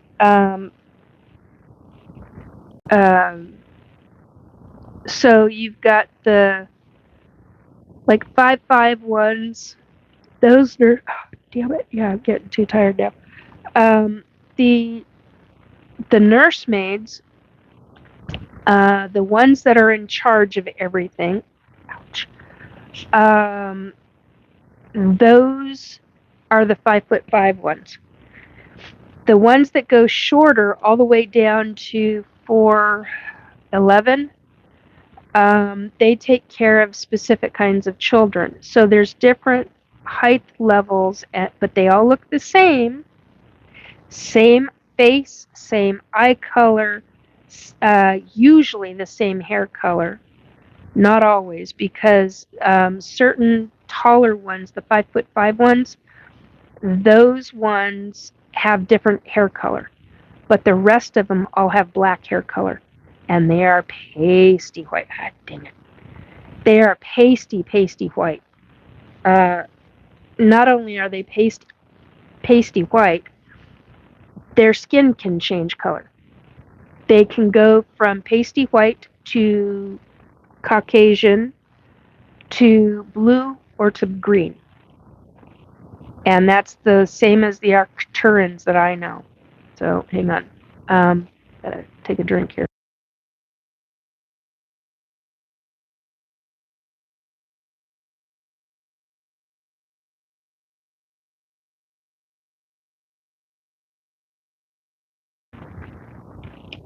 Cogsworth. Oh, let's see. Ozo05 said hi. Hello.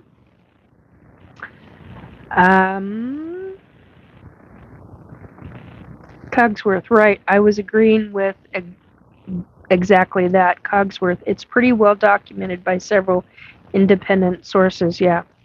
Aesthetic 895. I'm 19, boy. Should I call you Nikki or ma'am? Nikki. Just call me by my first name. If it's out of respect, you can call me ma'am. It's up to you, though. I will go by whichever you care to use. So,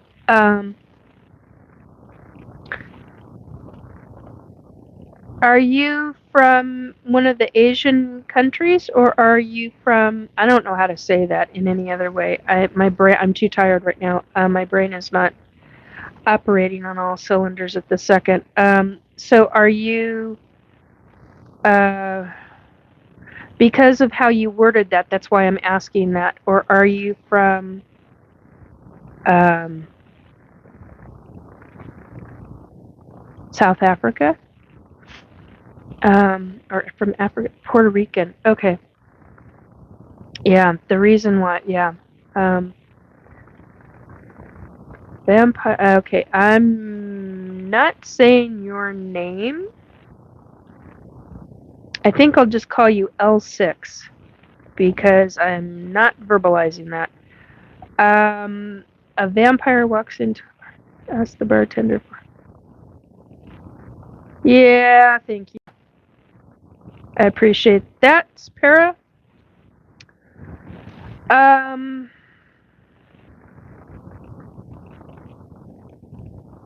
anyway, so aesthetic 895. What's your question, dear?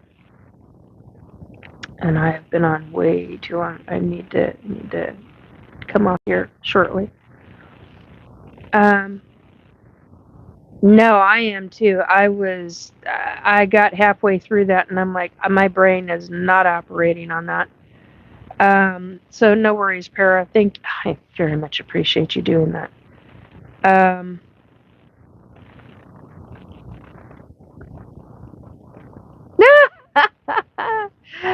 Um, Aesthetic just said, I don't understand 90% of what you say.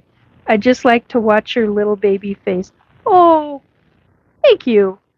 I appreciate that one a lot.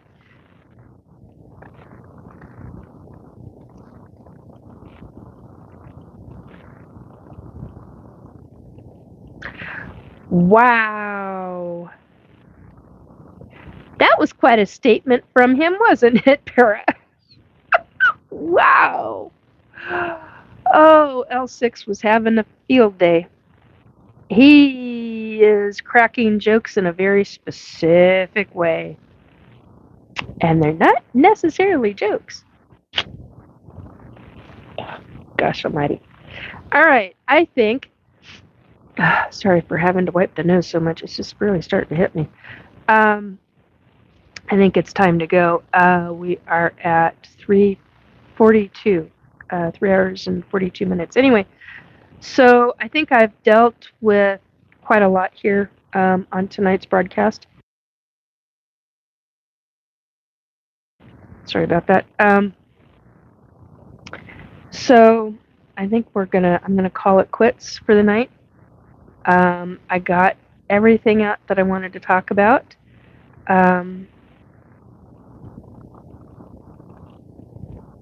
Oh, thank you, Aesthetic. So Aesthetic is saying, and also I've heard you speaking slang terms. Still, you look baby like cute.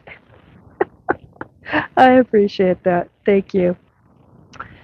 Anyhow, I hope I hope all of you have a very good weekend, or whenever you listen to this, a good morning, afternoon, evening, and night. On that note, please take very good care of yourselves. I think Fridays are going to have to be the day for me. And if I can't do Fridays, I'll definitely try to do a Saturday. So, um, anyhow, I did put up a notice, very short notice on Facebook, letting folks know. When will you come online next? Well, I am on a weekly show on Wednesdays called the S4 Paranormal Bunker. There's a link to it in the description box below. Although that link I think it's like a couple of weeks old. Wow! All of a sudden, that was intense. Wow! Wow! Really intense. Okay. visual light issues now. That's fun. All right, so and then the next time I will be on will probably be Friday, next Friday. But right now, on all the different podcasts, because I was interviewed by on Wednesday, no, Tuesday? Tuesday. On Tuesday, 16. Where are you? Hang on a minute. I gotta find her. I want to say her name properly. Dr. Kelly. What the heck is your name, dear?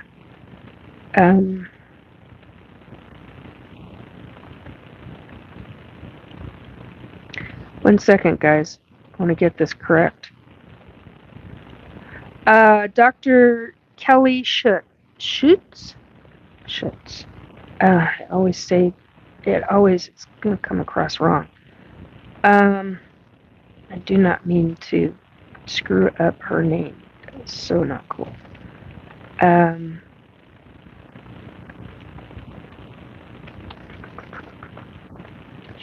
Okay. Come on, open. Anyway, so she is a syndicated show podcaster. And so Dr. Kelly Renee Schutz, SCHUTZ.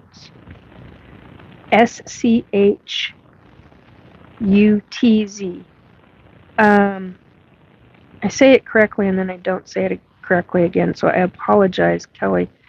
Very nice lady, very good interview, very appreciated that she interviewed me. And Disembodied Voices, Paranormal Latte,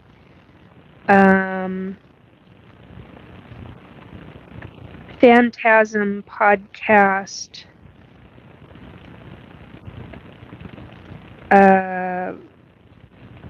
Be Careful What You Wish For, Haunted Mysteries Podcast, Disembodied Voices on Paraflix, FLIXX.com. So, 1, 2. There's a number of her podcasts that are actually that are syndicated and go to, from I understand, at regular radio, but I could be mistaken on that. Anyway, Nikki Valencia, hello, hi, hon. I'm Nikki Jacobs. It's nice meeting you. So, keep an ear out for that. I will be posting that information as soon as I receive it. I know that it's already out in the podcast realms because it is a syndicated show. So as soon as I get the links, I will be putting that both on this YouTube channel and on my Facebook page, both the private page, but I'll make it public for that, and on my Psychic Medium Facebook page as well.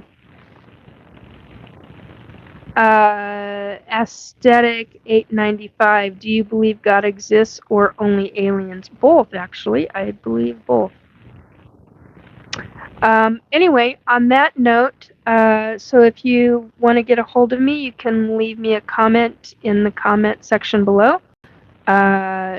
Or you can contact me on Facebook, facebook.com/Nikki, NIKKI,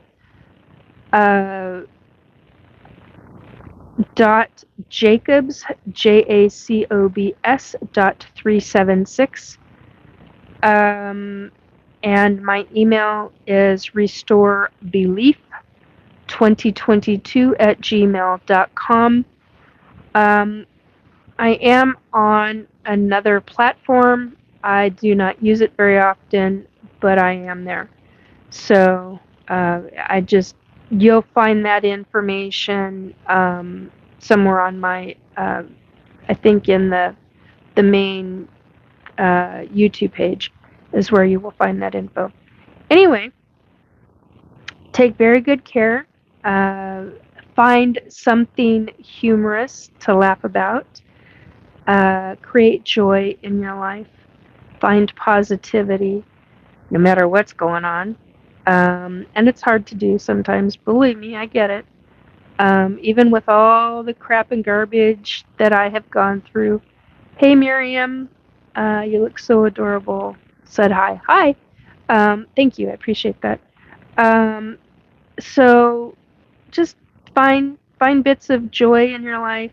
Look into happiness. Do your own research always. You can't trust everyone. And I understand that many aren't going to believe what I'm talking about, and I understand that. That's fine. Everybody has their own belief system.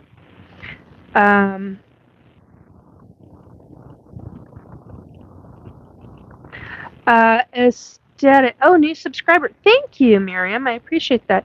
Aesthetic 895. Can we know more about how you do interaction on Facebook? For example, do you chat or live stream or what?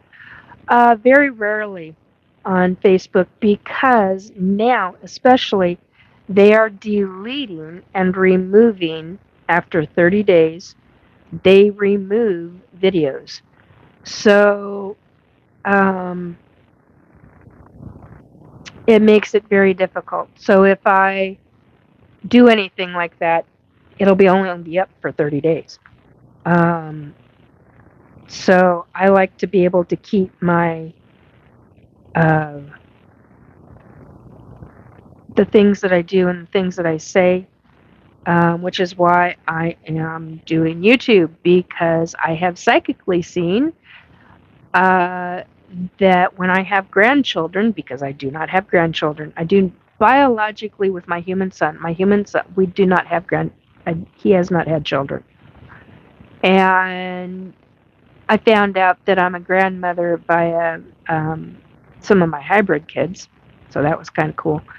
But yeah, human-wise, when I have my grandkids, whenever that is, and there'll be more than just one or two, that in their lifetime, YouTube will still be up and going when they're adults.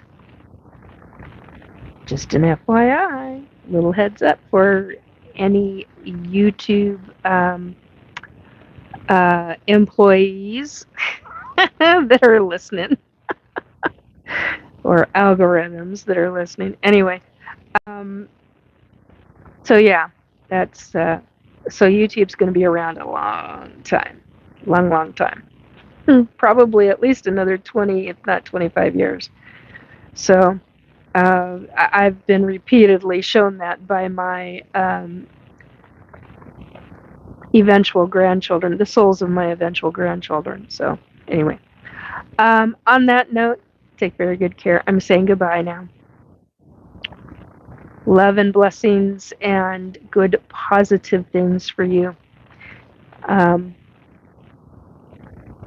Do some good in your life and find some happiness.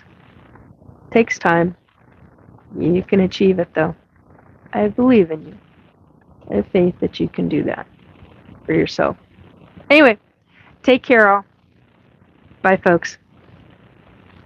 Have the rest of a good evening, or morning or afternoon, whatever's going on. Bye.